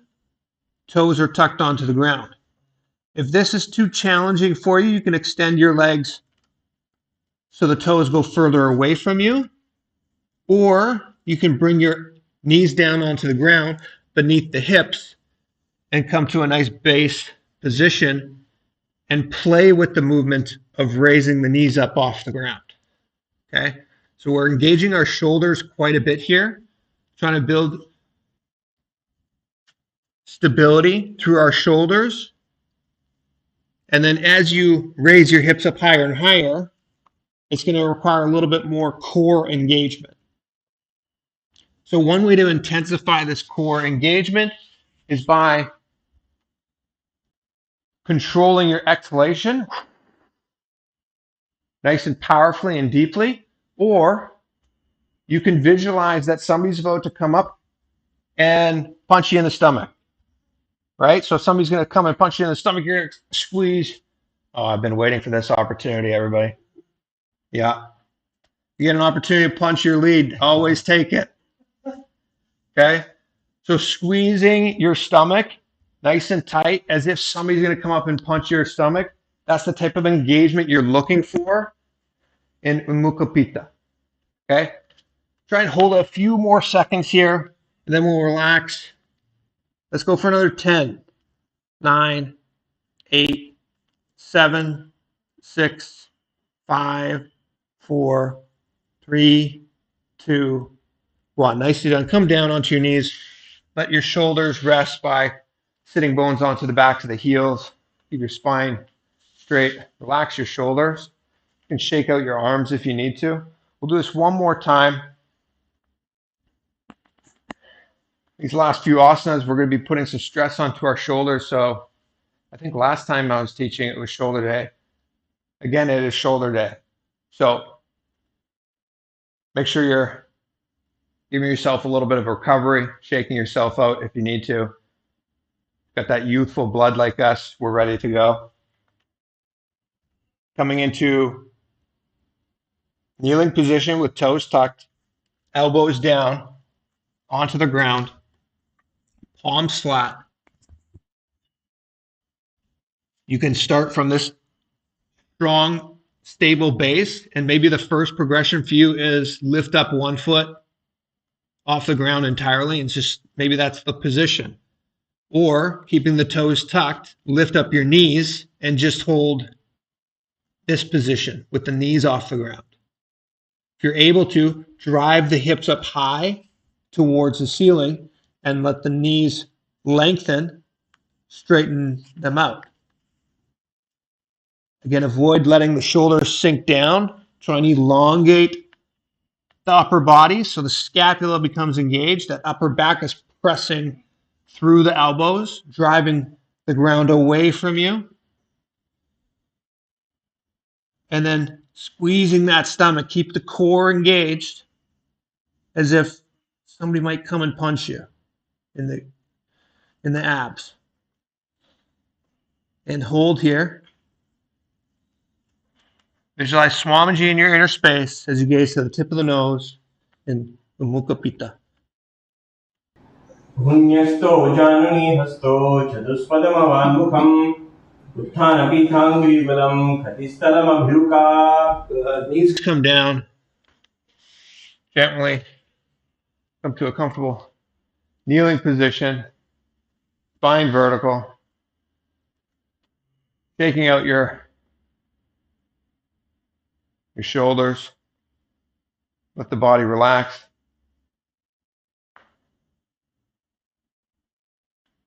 Kailasa Canada, still holding. Still holding. Nicely done. Okay. From here, next position is, again, it's going to require pressure and strain on the wrists. So make sure your wrists are ready to go.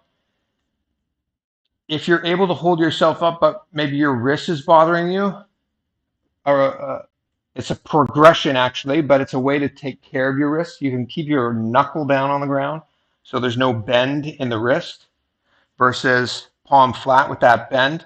Maybe you're not able to hold yourself up just because of the pressure and the strain that's happening there. You can also place your knuckle down on the ground so your wrist is straight. Okay? Again, the first thing to be aware of here is making sure that you're not causing stress or damage to your wrist. So make sure you're taking care of yourself with wherever you're at. Vashisthasana, a lot of us know this posture. We're going to cycle through this 3 times on each side. So it's going to be our shoulder workout today. Give yourself a good sweat by challenging yourself. Okay? So from a kneeling position, toes are tucked behind you.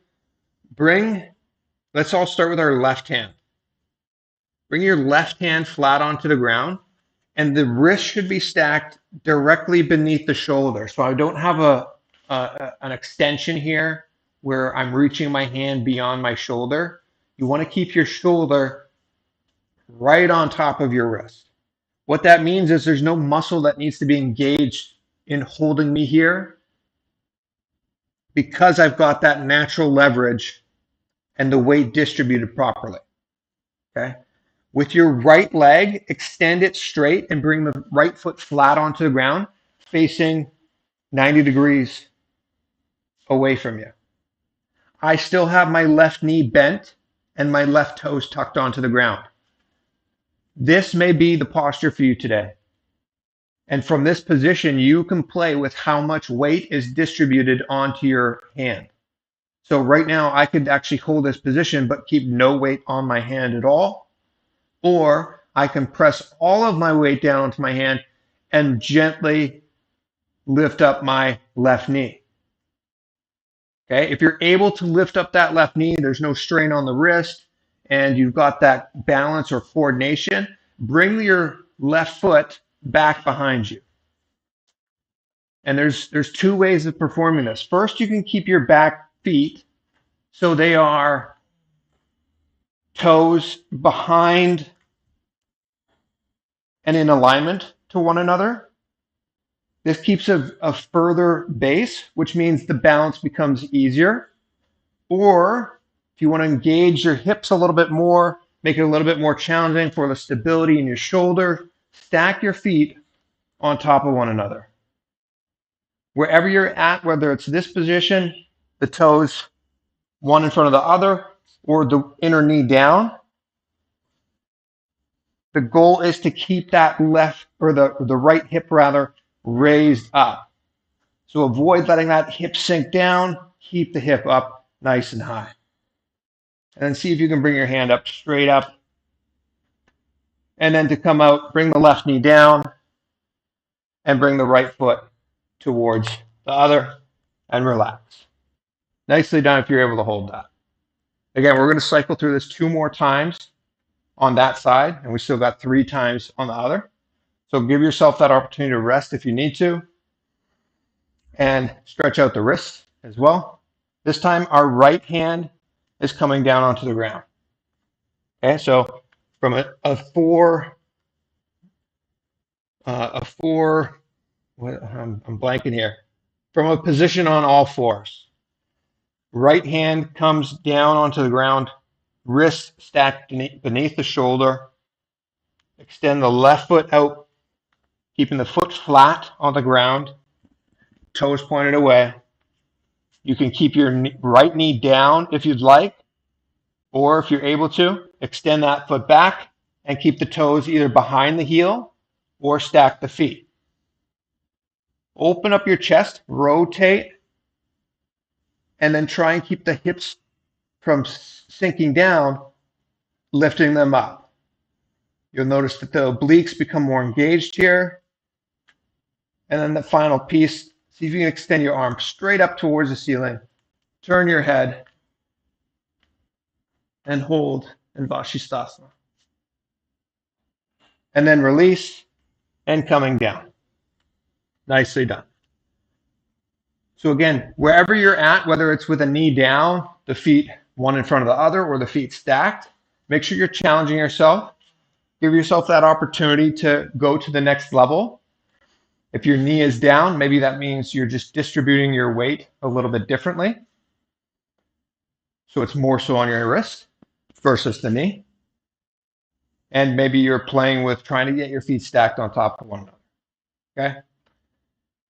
So here's what we're going to do. This time we're going to rotate for the last two on either side. You're going to rotate from left hand to right, from left hand back to left hand, and then back to right without bringing ourselves down. Okay? So make sure your wrists are ready to go. This is the final part of today's sequence. So nicely done so far. We'll enjoy a good Shavasana after this. Just make sure that you're challenging yourself. You're trying to meet yourself at the boundary which previously existed. Start to explore your ultimate possibility, manifest that ultimate self. Okay? So bringing ourselves onto all fours, knees tucked, lift up the legs so they straighten out, rotate onto the left hand. You can keep that knee down or up if you'd like. Extend the right hand up towards the ceiling. We're going to hold here for 20. Okay? So hip stays up. Make sure that wrist is beneath the shoulder as best you can. Try and hold. We've got another 10 seconds here. Gaze up towards the hand with that straight elbow. Chest is open. Nicely done. Right away, rotate onto the right hand, planting the hand flat onto the ground. Opening up the chest in the opposite direction. Hips stay up nice and high. Keep the obliques engaged. Ensure that your elbow and wrists are stacked right beneath the shoulder. And hold, fight through that challenge. We've got another 7, 6, 5, 4, 3, 2. Don't come down. Rotate right away onto the left hand. Last part of the sequence today. Fight through it. Do the best you can. Reach that right hand back up. The body's shaking. Unless you're sitting on your knees, doing nothing on Zoom as I'm looking at you. Yeah, you know who you are. Bring yourself up onto your hands. Fight and hold as best you can. Try and shake through the pain. Keep holding. Lock the elbow. With the elbow locked, it'll mean less muscles engaged, which means it's actually easier. Let's go for 5, 4, 3, 2. Rotate right away. Last time through. Right hand. Open up the chest. Let the Tantra chant the mantra. As the hip is up nice and high, visualize Sage Vashtista in your inner space. ऊर्ध्वकुक्कुटवाशिष्ट मरीचहलमस्तिकं परिवृत्तिं चोदरस्य विविधं धनुरासनम्. No, he pronounced it wrong. Everybody come back up onto the right hand. Chant it better, Tantra. We all got a hold here now. ऊर्ध्वकुक्कुटवाशिष्ट मरीचिहलमस्तिकं परिवृत्तिं चोदरस्य विविधं धनुरासनम्. Nicely done. Okay. Now we're satisfied. Great job, everybody. Right away, you can rotate onto your back or onto a sitting position. Relax your shoulders, whatever you'd like. We're moving into Shavasana. So great job with wherever you were meeting yourself today. Make sure your wrists are recovered. You're warming them up. You're squeezing them. Squeeze the knuckles if you need to. Pressing the hands up against the back of the opposite hand. Maybe you're feeling this in your shoulders still. Give them a shake. Okay. And then from this position, leaning onto our back, legs extended beneath you. Let the back of the head rest onto the ground.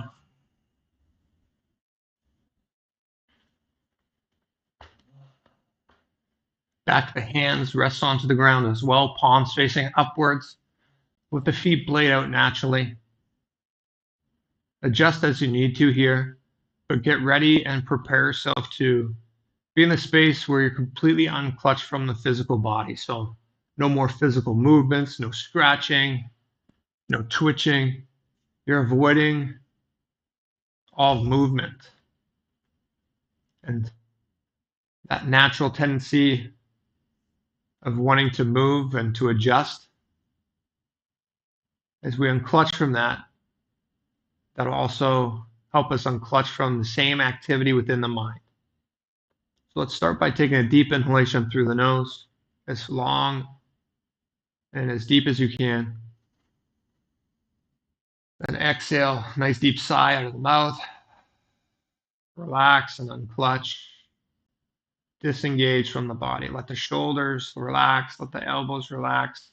Again, one last final opportunity to adjust yourself as you need to, and then avoiding any and all movement moving forward. Take another deep inhalation through the nose. Fill up your lungs. Exhale. Nice long sigh out of the breath or out of the mouth, relaxing from the shoulders down. And then a final deep inhalation through your nose. Final deep sigh out of the mouth. Relax and unclutch further and further. From here, let the breath just breathe naturally with whatever pace and breathing pattern the body naturally goes through. Just allow that to happen. And while the body breathes, just bring your awareness to the crown of your head, relaxing and feeling the weight of your head sink deep into the mat. And let that sensation flow, that heaviness, that release of tension from the crown of your head to the shoulders, down through the backs of the arms, to the elbows, to the wrists. Let your body feel heavy as you unclutch further and further away from it.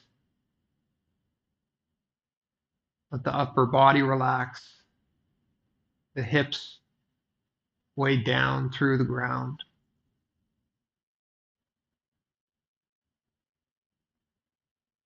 And then continue unclutching and releasing from the hips down through the thighs, to the calves, the heels, until your whole body feels completely unclutched. Scanning your entire body, just see if you notice any tension, any stress in any particular areas. If so, just consciously bring your awareness and unclutch from that tension.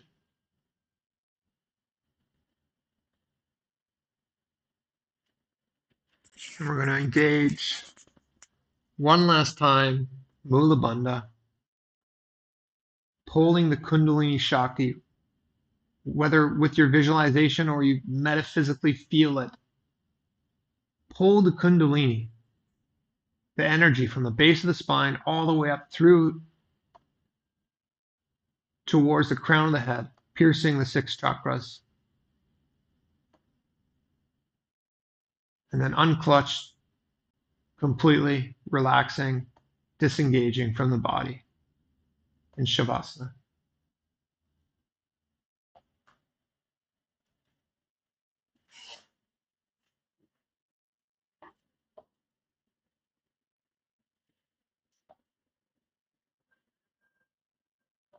उत्तानं भूमौ शयनं तु शवासनं शवासनं श्रान्तिहरं चित्तविश्रान्तिकारकम्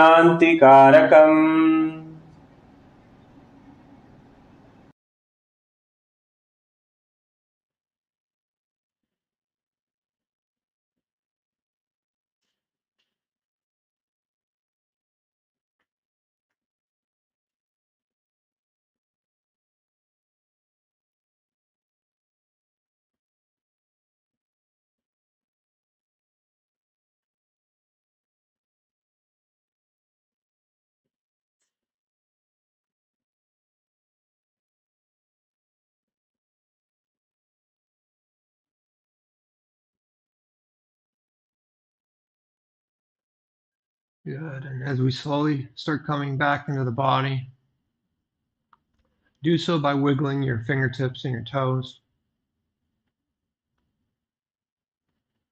getting used to that physical sensation again, rotating your wrists and your ankles.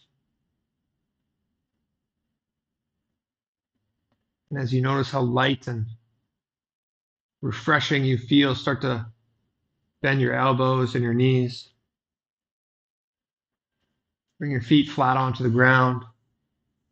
And start to pull one foot up, one knee up, and then the other towards the chest, gently squeezing them towards the upper body.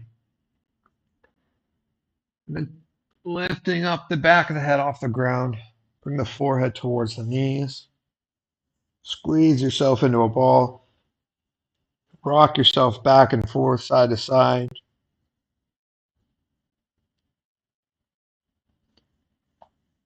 And then bring the feet flat onto the ground. Rotate onto one side. Pressing yourself up into a comfortable seated position. You can keep your eyes closed if you'd like. Bring your hands into Namaskara Mudra in front of the heart center. In this deep space of gratitude, bring Swamiji into your Anandaganda, into your visualization. Connect to him. Take a deep inhalation through the nose, and we'll close this Sakala Vinyasa Krama today, chanting the Purna Mantra. Om Purnamada Purnamidam Purnamudachyate Purnasya Purnamadaya Purnamevavashishyate Om Shanti Shanti Shanti Hari Om Tatsat Sarvam Bhagavat Sri Nithyananda Paramashiva Padukar Paramastu Om Nithyanandam. Nicely done, everybody. Great job. You were pushing yourself, exploring your possibilities today. Give yourself a round of applause. I know we were here in Kailasa. Kailasas all over the world. Handful of us on Zoom that I've seen today as well, performing asanas that have never been performed or exploring their possibilities in ways that they have not yet. So great job. If you're following us on YouTube, I do encourage you to join us on Zoom so you can take advantage of the acharyas watching you on screen, giving you those cues and those tips. It's always helpful to have those extra set of eyes. And if you're, whether watching on YouTube or with us on Zoom, we are going to be moving and transitioning to the next part of today's morning routine, which is the puja. So we will be gathering back here in about 20 minutes. You can quickly grab your puja kit and come back and join us, melting into that deeper space of Bhava Samadhi, connecting to Swamiji. If not, enjoy the rest of your day. Thank you, everybody, for tuning in, and we look forward to seeing you tomorrow at the same Brahma Muhurta time, the same Brahma Muhurta place, in the Punya portal, in Kailasas all over the world. Nithyananda, be blissful.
Nithyananda.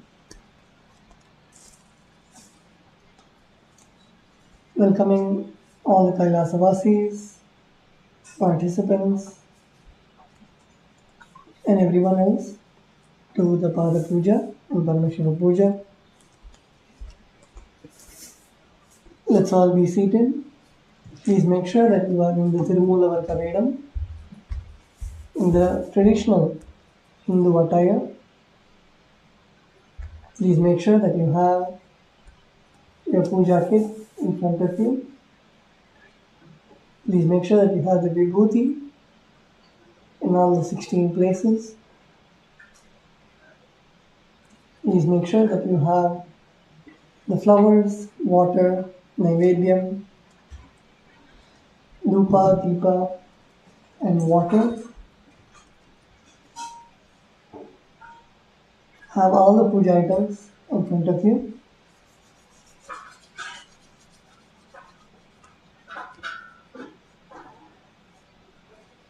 Get into a space of deep restful awareness.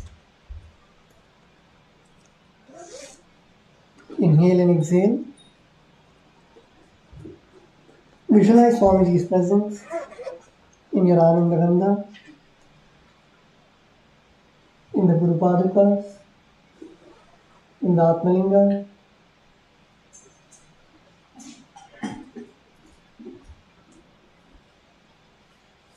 Get ready to offer your gratitude to Swamiji.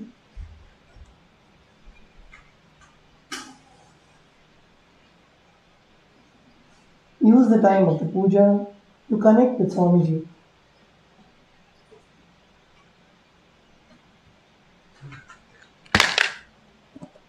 During the puja, establish that bhava, the feeling connection with the divine. Unclutch from any other thoughts that is happening in your inner space. Only have the space of Sohamasmi, the deep gratitude inside your inner space.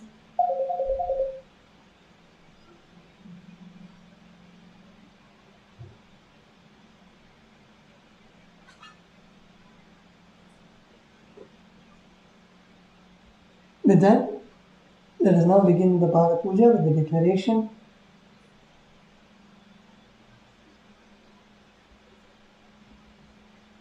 Please declare with integrity and authenticity. If you agree to this, please say yes loudly.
Now, we'll begin with the Sadguru Vandanam.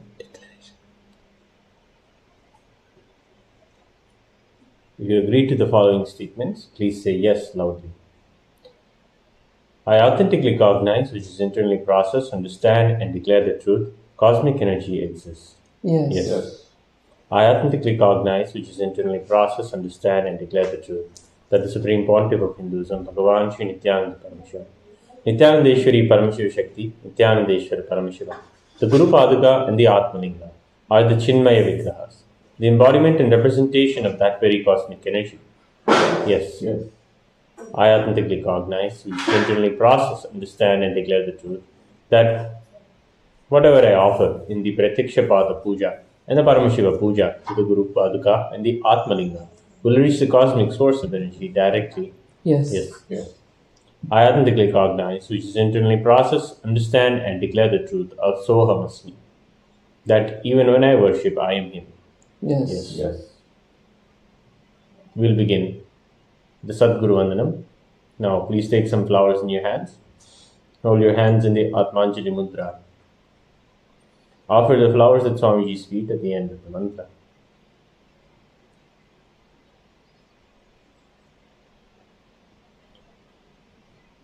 Nithyanandam Paramasukadam Kevalam Jnanamurtim Dvandvatitam Gagana Sadrisham Tattvamasyadilaksham Ekam Nityam Vimalamachalam Sarvadi Sakshibhutam Bhavaditam Trigunarahitam Sadgurum Tam Namami. The next offering is the Guru Parampara Vandanam. Please take some flowers in your hands and offer them at Swamiji's feet along with the mantra. Nithyanandeshwara Paramashiva Samarambham Nithyanandeshwari Paramashiva Shakti Madhyamam Nithyananda Pariyantam Vande Guru Paramparam. The next is the Arunagiri Yogeshwara Vandanam, where we invoke Paramashiva himself, the Guru of our Guru, Parama Guru, Arunagiri Yogeshwara. Please take some flowers in your hands and offer them at the Guru Paduka at the end of the mantra. Lalate Tripundri Nijilatra Kasturi Tilakaha Spuranmaladhara Spuridakati Gaupina Vasanaha Dadano Dushtaram Shirasi Paniragam Shishikalam Pradeepa Sarvesham Arunagiri Yogi Vijayate. Next is the performing of the Tattvachmanam. With your right hand in the Gokarna Mudra, please take 3 sips of water as we chant the following 3 mantras. Om Atma Tattvam Shodhayami Svadha. Om Vidya Tattvam Shodhayami Svadha. Om Shiva Tattvam Shodhayami Svadha. Rinse your right hand, and at the base of your right hand thumb, wipe your lips from right to left twice. Om Ham Hridayaya Namaha. Rinse your right hand again. With the index, middle and ring finger of the right hand, touch above your upper lip and below your lower lip. With the index finger and thumb joined together, touch your right nostril, left nostril. With the ring finger and thumb joined together, touch your right eye, right ear and left ear. Rinse your right hand again. With the little finger and thumb joined together, touch your navel, right chest, left chest. And then with all the tips of your fingers, touch the top of your head, right shoulder, left shoulder, and the center of your chest. Rinse your hand finally. Now, we'll invoke the presence of Mahaganapati, the embodiment of spontaneous completion celebration. Take some akshata in your hands and perform the Mushti Mudra with your fingers, with your 2 hands, and tap the sides of your temples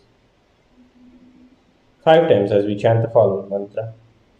Shuklam Bharadaram Vishnum Shashivarnam Chaturbhujam Prasannavadanam Dhyayet Sarvavighnopashantayet.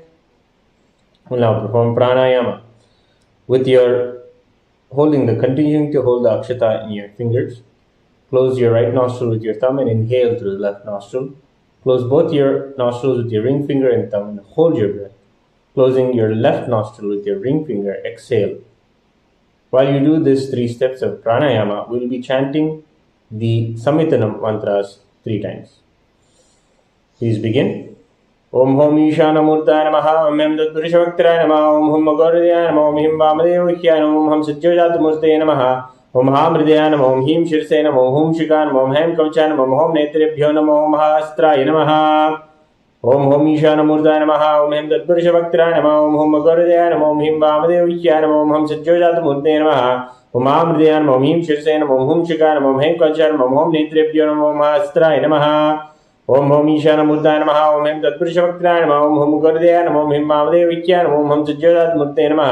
ओम आमृतेयाय नमः। ओम ह्रीं शीर्षे नमः। ओम हुं शिखाय नमः। ओम ह्रीं कवचाय नमः। ओम home नेत्रेभ्यो नमः। ओम अस्त्राय नमः। Now we will chant the Sankalpa Mantra.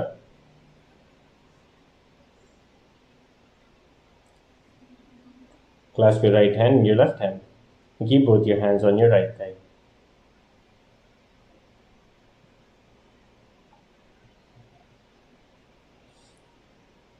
Take the conscious resolution to manifest all the auspicious blessings from this puja.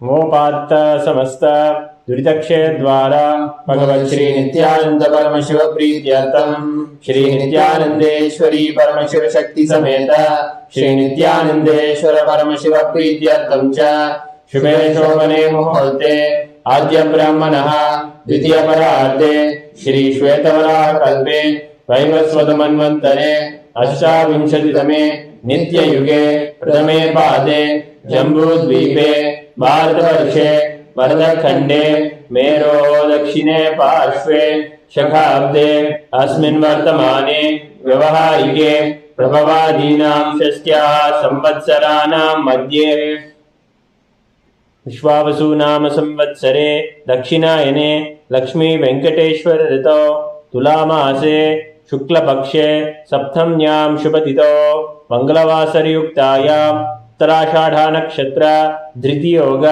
गरजकर्ण एवं गुणविशेषण विशिष्टायाम् अस्यां शुभतिथौ श्री कैलासोन्नत द्वादशांत श्यामला पीठारूढ़ श्री मीनाक्षी सुंदरेश्वरा भिन्न स्वरूप परशिवपुत्र रत्नकुमार गुरुमन्यवतार श्री पार्वती स्तन्यपान लब्ध दिव्य ज्ञान विश्रुत सकल निगमागम सारभूत द्राविड वेद प्रवक्त्रे श्रीमद् परम शिव करुणा समधिगत मुक्तामय चतुरश्रयान कीयमान छत्र चामर श्री चिन्ह कालादि समस्त बिरला वल्यलंकृत ज्ञान विज्ञान चक्रवर्ती सर्वजन संग सत्यो निर्वाण दीक्षा व्यापवर्त वर्ष विश्रान जीमूत परमद कलमकेसरी शैव सिद्धांत स्थापनाचार्य श्री राजाधिराज पांड्य महाराज गुरु शमन शाख्यादि मानंदकार निवारण ज्ञान भानु वीक्षणा नरार रुद्रोच्छेदन पूर्वक श्रीमद् वृषभध्वज स्थापक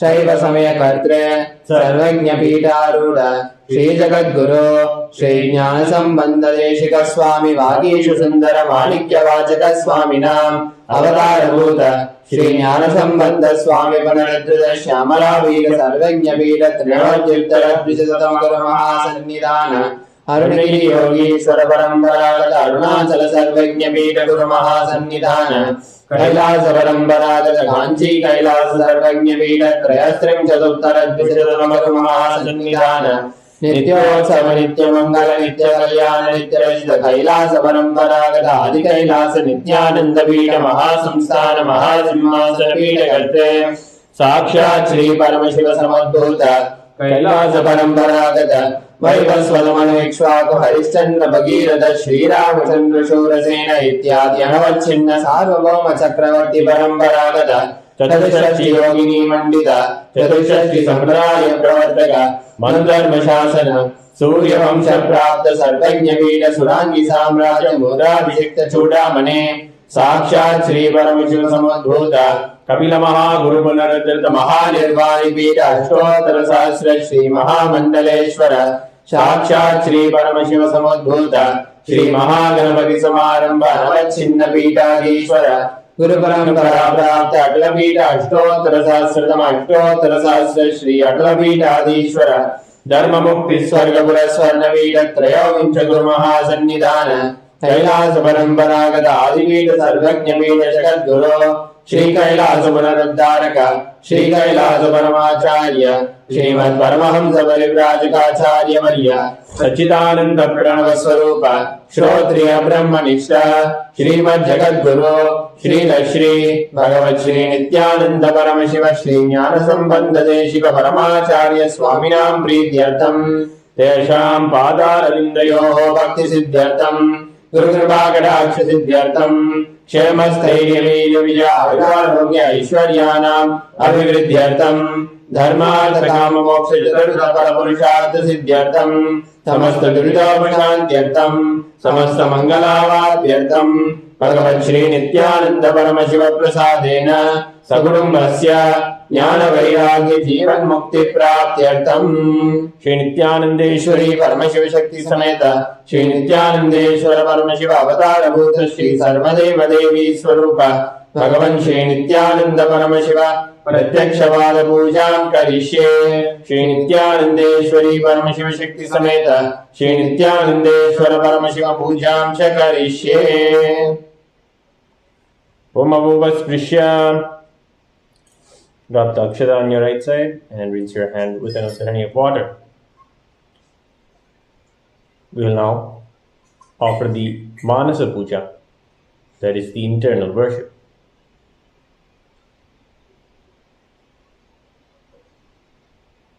Close your eyes and visualize Swamiji in your Ananda Gandha in the lotus of your being.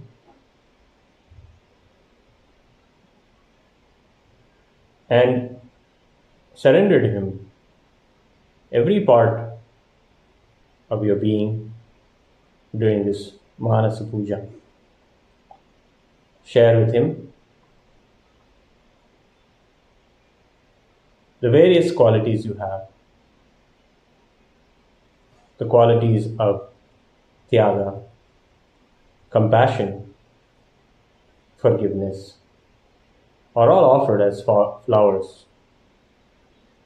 The qualities of going beyond the lower level gunas are also offered as flowers. The vayus, the airs within your body, are offered as the chamaram. The intelligence within you is offered as a lamp. Your very breathing is offered as the incense smoke. All of the powerful cognitions you carry are offered as the nourishment, the naivedya. Even the oscillation of your moods and your mind is offered as a swing service.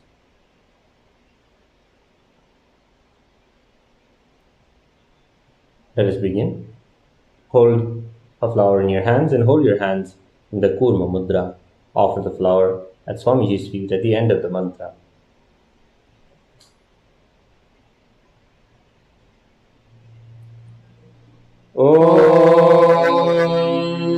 हृद्पद्ममासनं दद्यात् सहस्रारच्युतामृतैः पाद्यं चरणयोः दद्यात् मनस्सु अर्घ्यं निवेदयेत् तेन अमृतेन आचमनीयं स्नानीयं तेन च स्मृतम् आकाशतत्त्वं वस्त्रं स्यात् गन्धः स्यात् गन्धतत्त्वकम् चित्तं प्रकल्पयेत् पुष्पं धूपं प्राणान् प्रकल्पयेत् तेजस्तत्त्वं च दीपार्थं नैवेद्यं स्यात् सुधाम्बुधिः अनादध्वनिर्घण्टा वायुतत्त्वं च चामरम् सहस्रारं भवेत् छत्रं शब्दतत्त्वं च गीतकम् मृत्यमिन्द्रियकर्माणि चाञ्चल्यं मनसस्तथा सुमेखलां पद्ममालां पुष्पं नानाविधं तथा अमायाद्ये पापपुष्पैः अर्चयेत् पापगोचरम्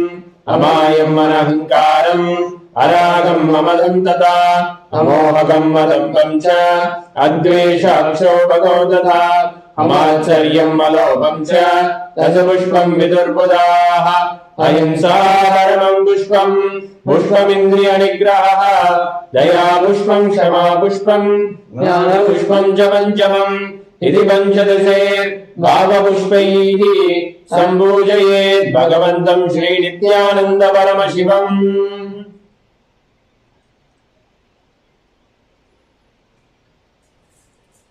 We will now begin the Upachara Puja, the external worship. First is the offering of asanam, the offering of seat. Please take some akshata in your hands.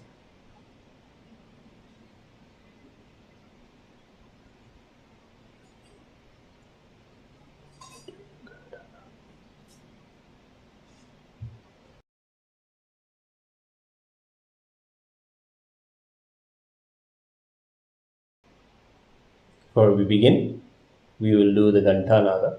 Please take the bell in your hands and ring the bell loudly along with the mantra, invoking the presence of all the devas and revoking the presence of any negative energies.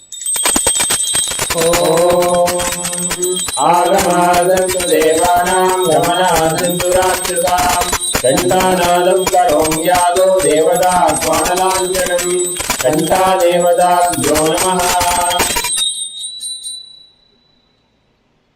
The first offering is asanam. Now please take some akshata in your hands and offer them at the Guru Padaka at the end of the mantra. Asanam Om Sarvabhutandarastaya Sarvabhutandaratmane Kalpayami Paveshatam Asanam Te Namo Namaha. Om Hrim Idam Suvarnasanam Sarvadeva Devi Swarupaya Bhagavate Shri Nithyananda Paramashivaya Namaha. The next offering is Swagatam, welcoming the Master. Please take some flowers and welcome Swamiji. Along with the mantra, offer the flowers at the end of the mantra. Swagatam Om Shandadvat Sarvakartritva Bhavot Paratikaranat Shivokto Mahatantra Mantra Vidvis Sada Shivaha Tasmai Shivaya Gurave Vitaragakalaya Vai Ameyatvat Anantoyam Vachatvacha Prakirtitaha Yasya Darshanamichanti Deva Swabhishta Siddhaye Tasmai Te Parameshana Swagatam Swagatam Prabho Adya me sabalam janma jivanam sapala kriyaha Swagatam yatvaya tanme tapasam paramagatam. Om Hrim Sarvadeva Devi Swarupa Bhagavan Shri Nithyananda Paramashiva Swagatam Suswagatam Te. The next is the offering of Padyam, the offering of water to wash the feet of Swamiji. Now please take an udhrani of water and offer it at Swamiji's feet along with the mantra. Padyam Om Yad Bhakti Lesha Samparkat Paramananda Samplavaha Tasmai Te Parameshana Padyam Shuddhaya Kalpayet. Om Hrim Etat Padyam Sarvadeva Devi Swarupaya Bhagavate Shri Nithyananda Paramashivaya Namaha. The next is the offering of Arghya, the offering of the traditional bouquet. Please take the conch that is having the akshata, bilwa leaf, dhruva grass, the flower, and a rice pellet filled with water, and some sandalwood paste. Offer it at Swamiji's feet along with the mantra. Arghyaha Om Durvakshata Samayuktam Bilvapatram Tadhaparam Shobhanam Shankavadrastam Grahana Argyam Maheshwara. Om Hrim Eshorgyaha Sarvadeva Devi Swarupaya Bhagavate Shri Nithyananda Paramashivaya Swaha. The next is the offering of Achamaniya, the offering of water for cleansing the hands and the mouth. Please take an udhrani of water and offer it at Swamiji's feet at the end of the mantra. Achamaniyam Om मन्दाकिन्यास्तु यद्वारि सर्वपापहरं शुभं ग्रहाणाचमनीयं त्वं मया भक्त्या निवेदितम् ॐ ह्रीं इदम् आचमनीयोदकं सर्वदेवदेवी स्वरूपाय भगवते श्रीनित्यानन्द परमशिवाय स्वधा. The next is the offering of Madhubarka, the offering of the nectarine drink. Now please take the Madhubarka in your hands and offer it at Swamiji's feet at the end of the mantra. Madhubarkaha Om Sarvakalmashanashaya Paripurnasudatmakam Madhubarkamimam Deva Kalpayami Prasidame Om Bhrim Esha Madhubarkaha Sarvadevadevi Swarupaya Bhagavate Shri Nithyananda Paramashivaya Svadha. The next is the offering of the Gandha-telam, the offering of the scented oil. Please take the Gandha-telam in your hands and offer it at Swamiji's feet at the end of the mantra. Gandha-telam Om Sneham Grahana Snehena Lokanam Hitakaraka Sarvalokeshu Shuddhastvam Dadami Snehamuttamam Om Hrim Idam Gandha-telam Sarvadevadevi Swarupaya Bhagavate Shri Nithyananda Paramashivaya Nivedayami.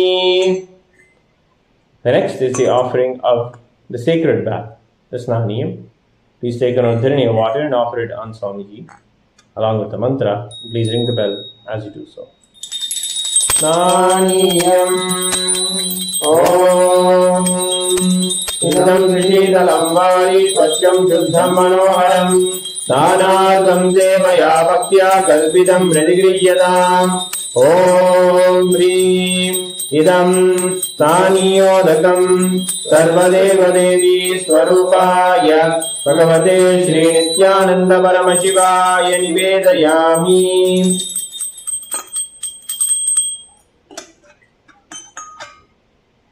Next is the offering of vastram, the offering of clothing. Please take the vastram and hover a flower around it. Offer that vastram at Swamiji's feet along with the mantra.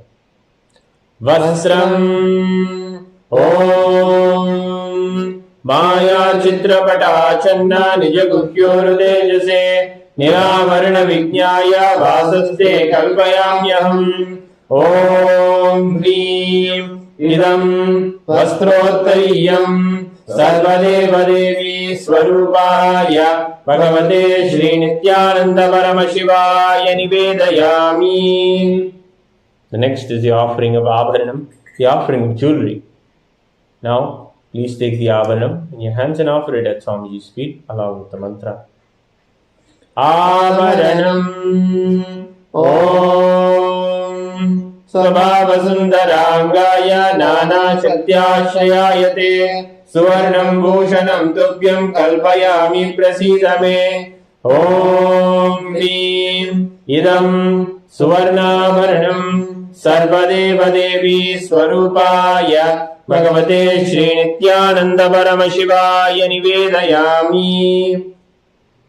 The next is the offering of Gandha, the offering of the sandalwood paste. Now, please take some sandalwood paste in your hands and offer it at Swamiji's feet along with the mantra. Gandha Om Shariram Dena Janami Cheshtam Naiva Cha Maya Niveditan Gandhan Pradigriya Vilipyatam Om Hrim Esha Gandha Sarvadevadevi Swarupaya Bhagavate Shri Nithyananda Paramashivaya Namaha. Next is the offering of Pushpa, the offering of the fragrant flowers. Please take the flowers smeared with sandalwood paste in your hands and offer them at Swamiji's feet along with the mantra. Pushpam Om Turiyamana Sampannam Nana Gunamanoharam Ananda Sauravam Pushpam Grihyatam Idamuttamam Om Hrim एतानि सचन्दनपुष्पाणि सर्वदेवदेवी स्वरूपाय भगवते Shri Nityananda परमशिवाय भौषट्. The next is the offering of Bilvavatram. Now please take the Bilva leaves made with sandalwood paste in your hands and offer them at Swamiji's feet along with the mantra. Bilvabhadram Om Amritodhavam Shri Vriksham Shankarasya Sada Priyam Bilvabhadram Prayachami Pavitram Te Sureshwara Om Hrim Etani Sachandana Bilvavatrani Sarvadeva Devi Swarupaya Bhagavate Shri Nithyananda Paramashivaya Bhaushat. Tulasi Patram. We'll take the tulasi leaves in your hands and smear them with sandalwood paste. Offer them at Swamiji's feet along with the mantra. Tulasi Patram Om Namaste Vaurupaya Vardamurtaye Paramatmane Swaha.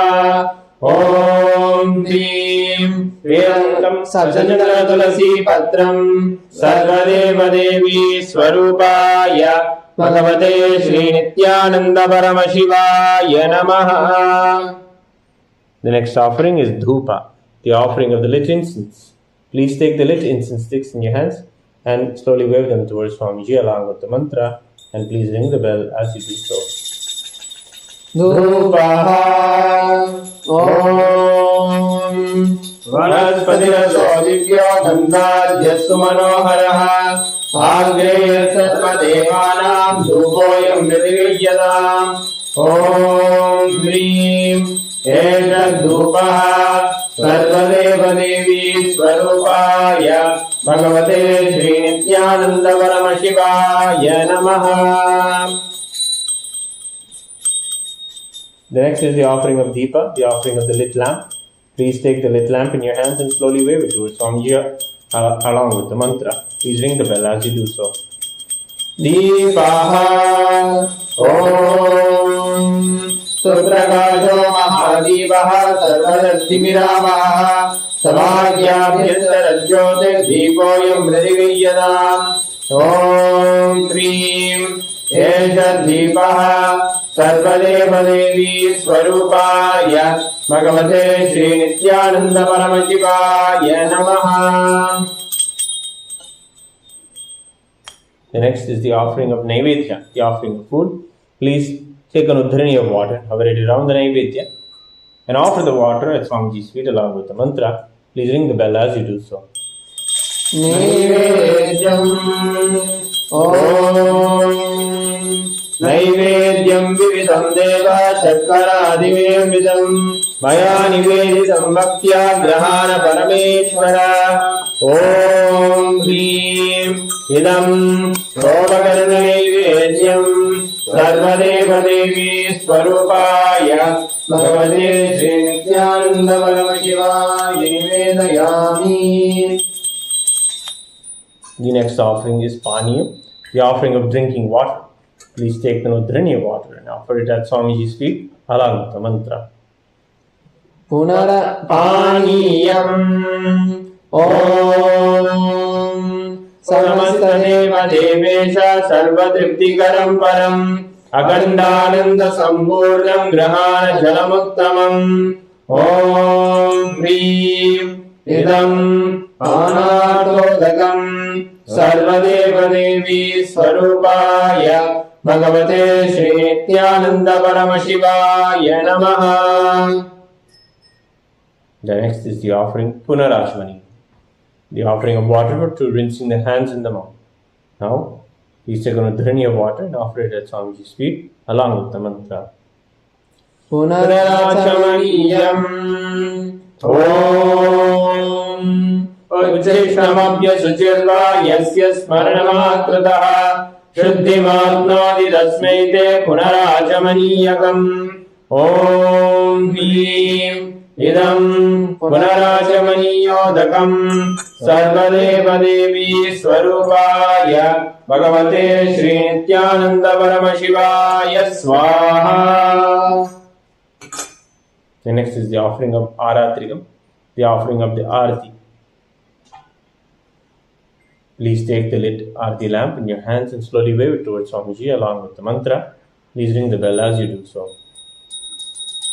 Aradrikam Om Him Esha Deepamala Sarvadeva Devi Swarupaya Bhagavate Sri Nithyananda Paramashivaya Namaha.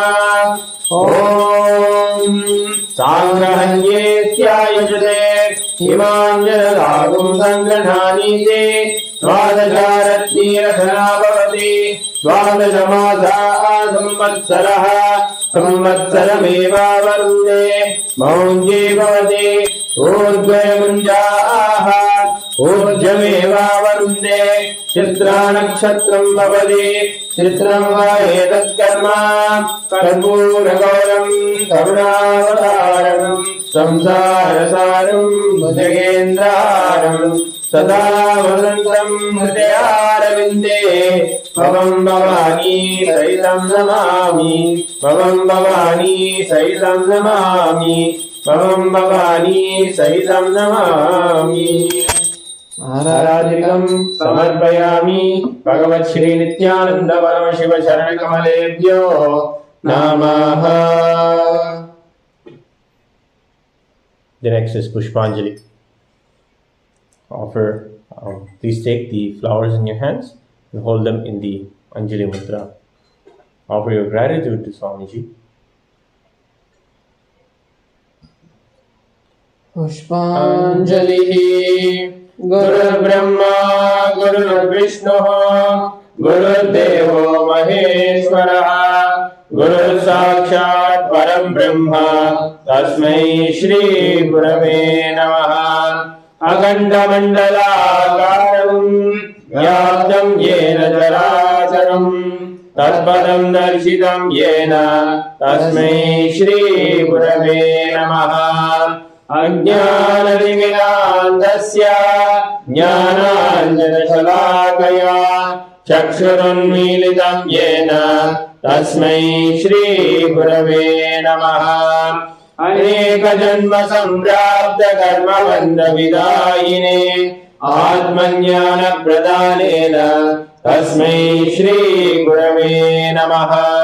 Mannada Sri Jagannatho Madguru Sri Jagadguru Mamatma Sarvabhutatma Tasmai Shri Gurave Namaha.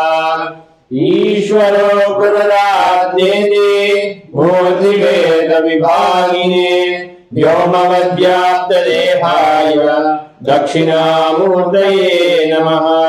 Nithyanandam Paramasukadam Kevalam Jnanamurtim Dvandvaditam Gagana Sadrusham Tattvamasyaadhiraksham Ekam Nityam Vimalamachalam Sarvadi Sakshibhutam Bhavadidam Trigunaraidam Sadgurum Tam Namami. Pushpanjalim Samarpayami Bhagavat Shri Nithyananda Paramashiva Charanakamaleebhyo Namaha. Om Nithyanandam.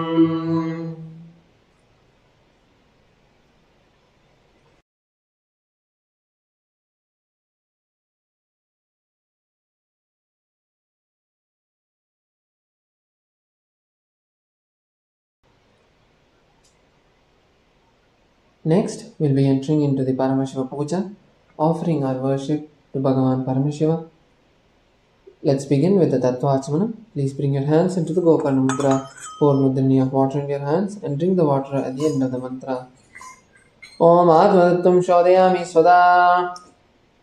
Om Vidyadattvam Shodayami Svada. Om Shivadattvam Shodayami Svada. Rinse your hands. Now at the base of your right hand thumb, wipe the upper and lower lip from right to left. Om Ham Hridayaya Namaha. Rinse your hands. With the index, middle and ring fingers touch above the upper lip, below the lower lip. Once again rinse your hands.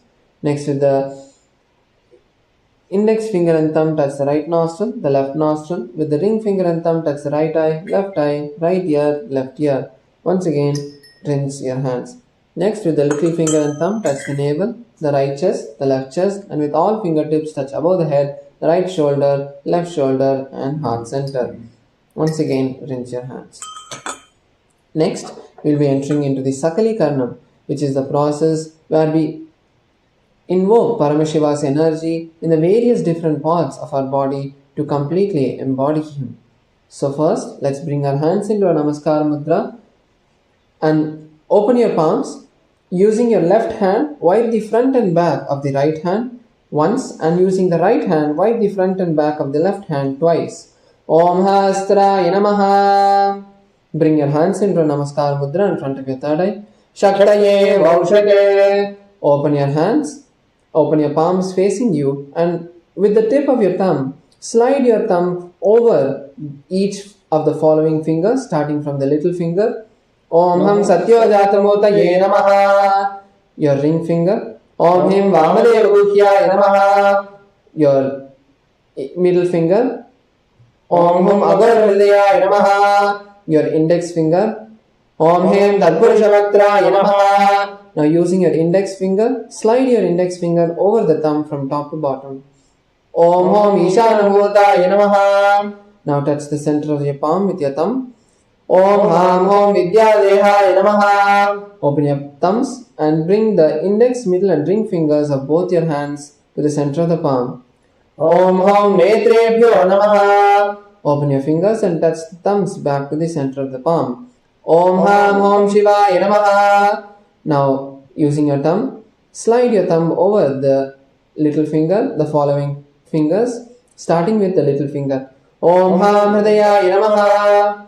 Your ring finger. Om Him Shirase Namaha. Your middle finger. Om Hum Shikaye Namaha. Now your index finger. Om Haim Kavachaya Namaha. Now using your index finger, slide your index finger from the top to bottom of the thumb. Om Hastraya Namaha.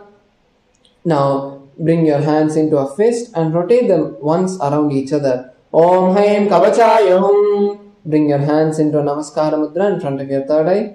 Om Ham Shivaya Vaushate. Open your palms facing you and touch the center of the palms.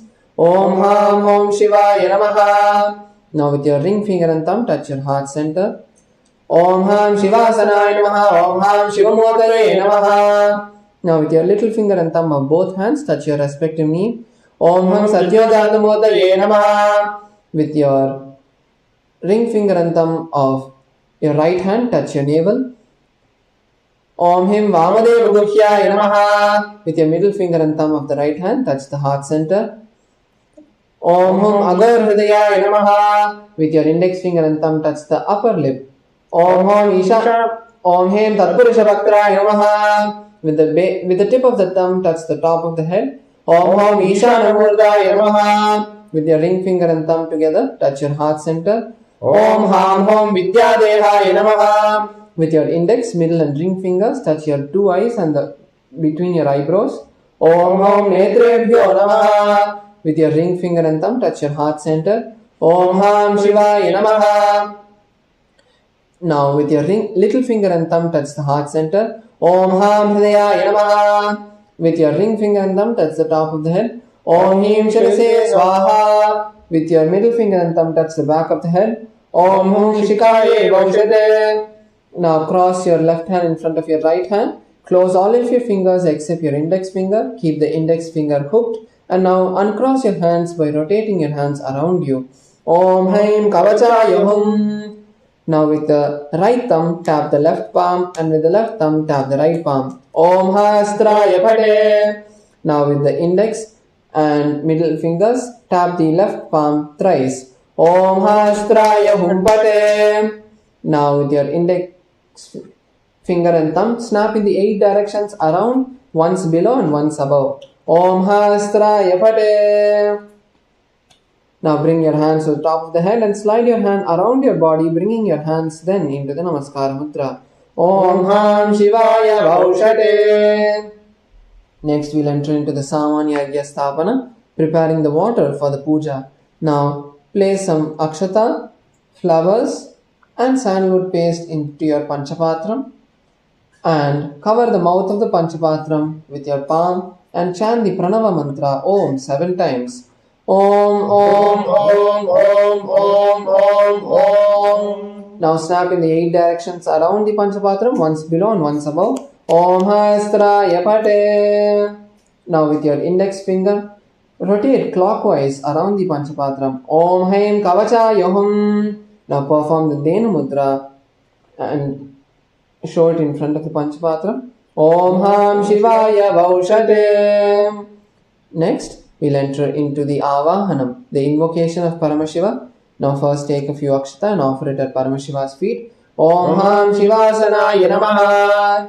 Next, we'll be chanting the Dhyana Shloka, the invocation mantra of Paramashiva, which is the mantra that verbally represents Paramashiva. Now please take a few flowers in your hands, close your eyes and visualize Paramashiva along with Devi Paramashiva Shakti in your inner space as we chant the following mantra. Lalate Tripundre Nityagadakasturi Tilakaha Swaranmala Dharaspuri Jagatiko Navasanaha Tadano Dishtaram Shirasi Bhadirajam Shashikalam Pradeepa Sarvesham Marunagiri Yogi Vijayate Induni Babancham Kahastadashayuktam Shulamrigatankam Shivajjam Vayam Syat Pashavaradankushamani Jvalanamame Shweta Kamalasana Sadashiva Swarupam. Now offer the flower at Paramashiva's feet. Om Ham Shivamurtaye Namaha. Now bring your hands into the Namaskar Mudra. Om Ham Om Shivaya Namaha. Shri Nithyanandeshwari Paramashiva Shakti Sameta Shri Nithyanandeshwara Paramashivaya Namaha. Dhyayami Avahayami. Now we'll be showing the various Avahanadi Mudras, the invocation gestures to Paramashiva, requesting him to be seated and receive our worship. Now please open your palms facing up with the thumbs touching the center of the palm. Om Ham Shivaya Namaha Ityavahana Mudram Pradashya. Now bring your palms facing downward. Sthapana. Bring your hands into a fist with the thumbs up. Sannidhana. Bring the thumbs inside the fist. Nishtara Mudram Pradashya. Now interlace your fingers inside out with the thumbs pointed up. Astraya Humpati Di Kalakanti Mudram Pradashya. Now hold your left thumb with your right hand and cover your right fingers with your left fingers and keep your right thumb pointed up. Om Ham Shivaya Namaha Iti Linga Mudram. Now bring your hands into the Namaskara. Namaskara Mudram. Now with the Avakuntana Mudra, rotate clockwise around the Atmalinga. Om Haim Kavachaya Hum Iti Avakuntana Mudram Cha Pradashya.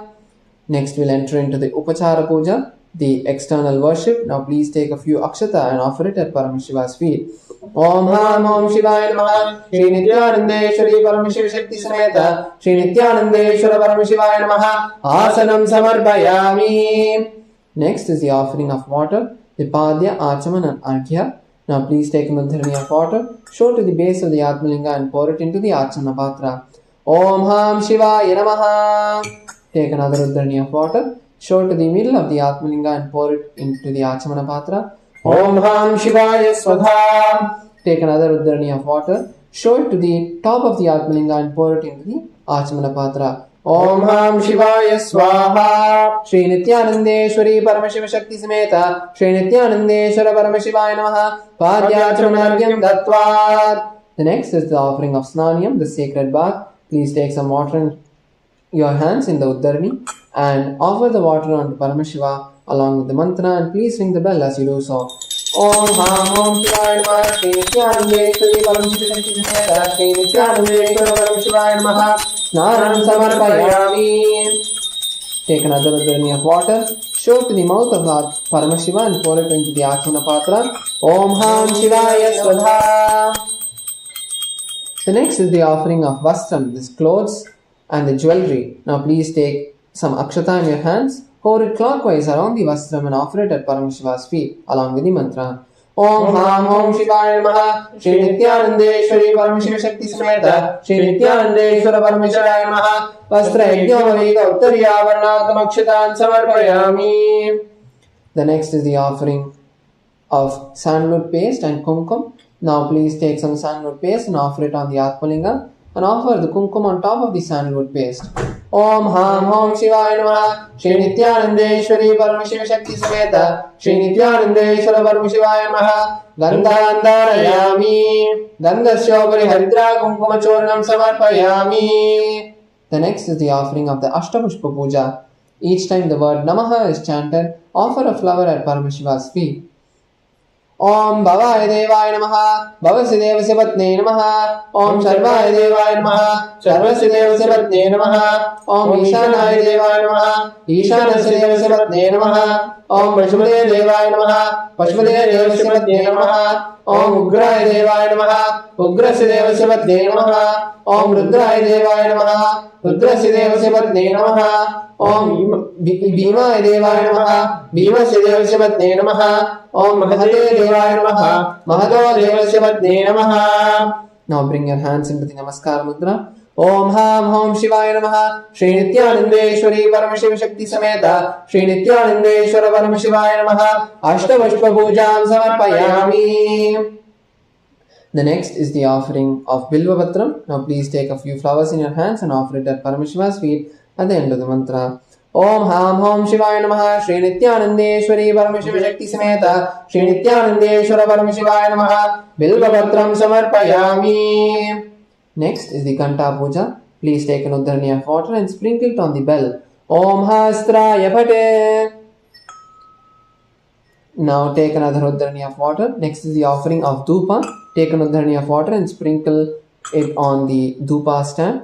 Om Hastraya Pate. Next take a flower and offer it on the Dhupa stand. Om Ham Hridayaya Namaha. Now please take the Dhupa in your hands and slowly wave it towards Paramashiva along with the mantra, and please ring the bell as you do so. Om Durasidor Vadur Bandam Dur Vadayos Man Dur Vadidam Dur Vayam Vayam Dur Vasudam Devanam Jidasnidamam Papridamam Jashkadamam Varnitamam Devarutam Amritamasi Hagatanam Trigum Masyamakwa Mitrasya Swajaksha Prekshir Mavirmasam Miktavattvayum Shishum. Om Ham Om Shivaya Namaha. Shri Nithyanandeshwari Paramashiva Shakti Sameta Shri Nithyanandeshwara Paramashivaya Namaha. Dhupam Agrapayami. Now take an Udharani of water, show it to Paramashiva's mouth and offer it into the Achmana Patra. Om Ham Shivaya Swada. Next is the offering of Deepa. Take an Udharani of water and sprinkle it on the Deepa. Om Astraya Pate. Offer a flower on the Deepa. Om Ham Hridayaya Namaha. Now please take the Deepa in your hands and slowly wave it towards Paramashiva, and please ring the bell as you do so. Om Uddivya Swajata Vedo Bhagmendra Drimama Pajogashyamakyama Bhativan Jadishvarisha Manoigam Shirjata Vedo Kamashvambar Janjagade Abhibhridagnagi Shyama Paripataya. Om Ham Om Shivaya Namaha. Shri Nithyanandeshwari Paramashiva Shakti Sameta Shri Nithyanandeshwara Paramashivaya Namaha. Deepam Darshayami. Now please take an Udharani of water, show to the mouth of the Atmalinga and pour it into the Achmana Patra. Om Ham Shivaya Swada. The next is the offering of Naivedyam. Please take an Udharani of water and sprinkle it on the Naivedyam. Om Hasraya Pate. The next is the offering. Next take a flower and offer it on the Naivedyam. Om Ham Hridayaya Namaha. Now please take an Udharani of water in your hands, slowly hover it thrice around the Naivedyam and offer it at Paramashiva's feet along with the mantra. Om Madhuvadaridayate Madhukcharanti Sindhava Madhyena Sanghojati Madhunaktamudoshati Madhuvatpashi Madhunajaha Madhudyorasuna Pita Madhuvan Novanaspadir Madhuvagum Astu Suryaha Madhyedavo Bhantunaha Madhu Madhu Madhu. Om Ham Om Shivaya Namaha. Shri Nithyanandeshwari Paramashiva Shakti Sameta Shri Nithyanandeshwara Paramashivaya Namaha. Naivedyam Nivedayami.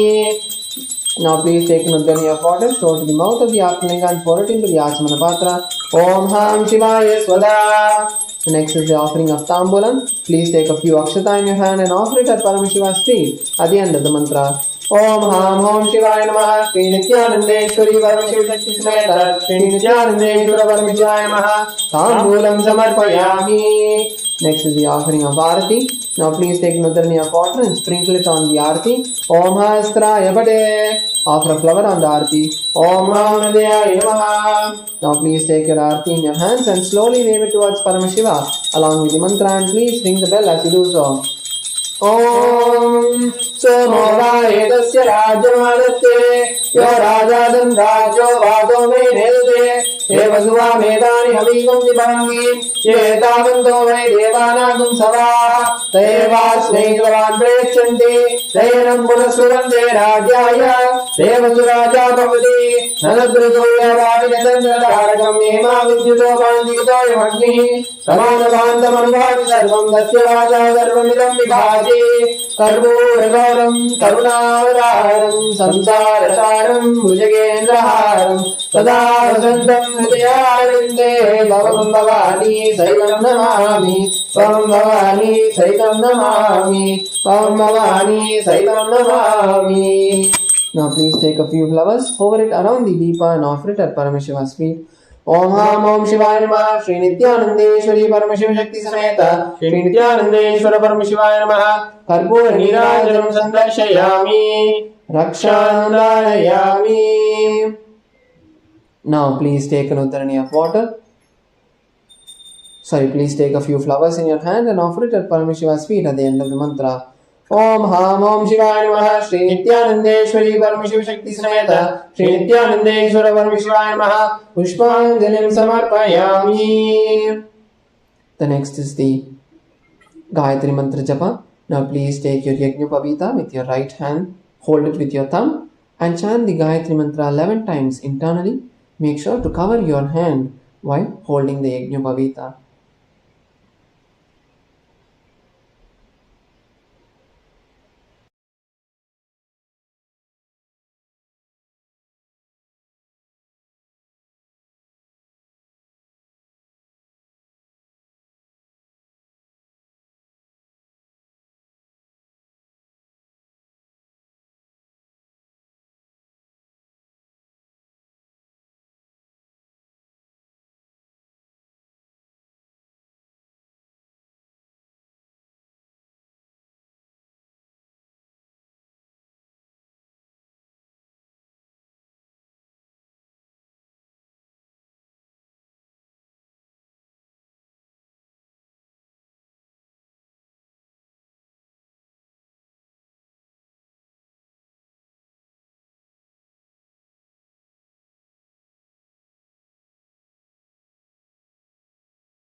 If you have completed the Gayatri Mantra Japa, now please bring your hands into the Namaskar Mudra and chant the Shiva Mula Mantra 11 times internally.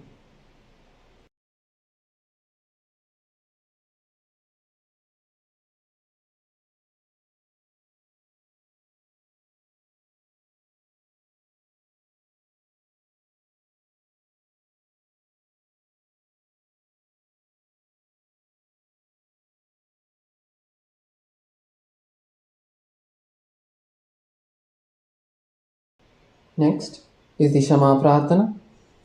Now please take a few akshata, flowers, and if you have the durva grass, take these three in your hands. Om Hastra Epate, Om Haim Kavachaya Hum, Om Ham Shivaya Vaushate. Now please pour an udharani of water in your hands and offer the contents of your hand at the end of the mantra on the left hand side of Paramashiva. Om Yat Kinchit Karma Devesha Sada Sukridati Shukridam Tanme Shivapadastasya Bhukshak Shavaya Shankara Shivo Data Shivo Bhokta Shiva Sarvam Idam Jagade Shivo Yaditi Sarvatra Yashiva Sohamevatu.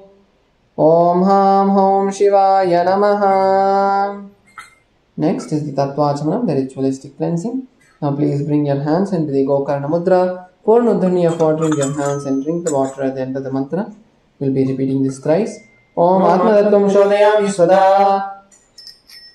Om Vidyadattvam Shodhayami Svada. Om Shivadattvam Shodhayami Svada. Now rinse your hands and with the base of the right hand thumb wipe the upper and lower lip from right to left. Om Ham Hridayaya Namaha. Rinse your hands. Now with the index, middle and ring fingers touch above the upper lips, below the lower lips. Once again rinse your hands Next, with the index finger and thumb, touch the right nostril, the left nostril. With the ring finger and thumb, touch the right eye, right ear, left ear. Once again, rinse your hands. Next, with the little finger and thumb, touch the navel, the right chest, left chest, and with all fingertips touch above the head, the right shoulder, left shoulder, and the heart center. Once again, rinse your hands. Now, bring your hands into the Namaskara Mudra. Close your eyes as we chant the Purna Mantra. Om Purnamada Purnamidam Purnat Purnamudachyate Purnasya Purnamadaya Purnamevavasishyate. Om Shanti Shanti Shanti. Hari Om Tat Sat. Sarvam Bhagavat Shri Nithyananda Paramashiva Padukarpanamastu. Om Nithyanandam. Offer your Namaskara at Paramashiva's feet.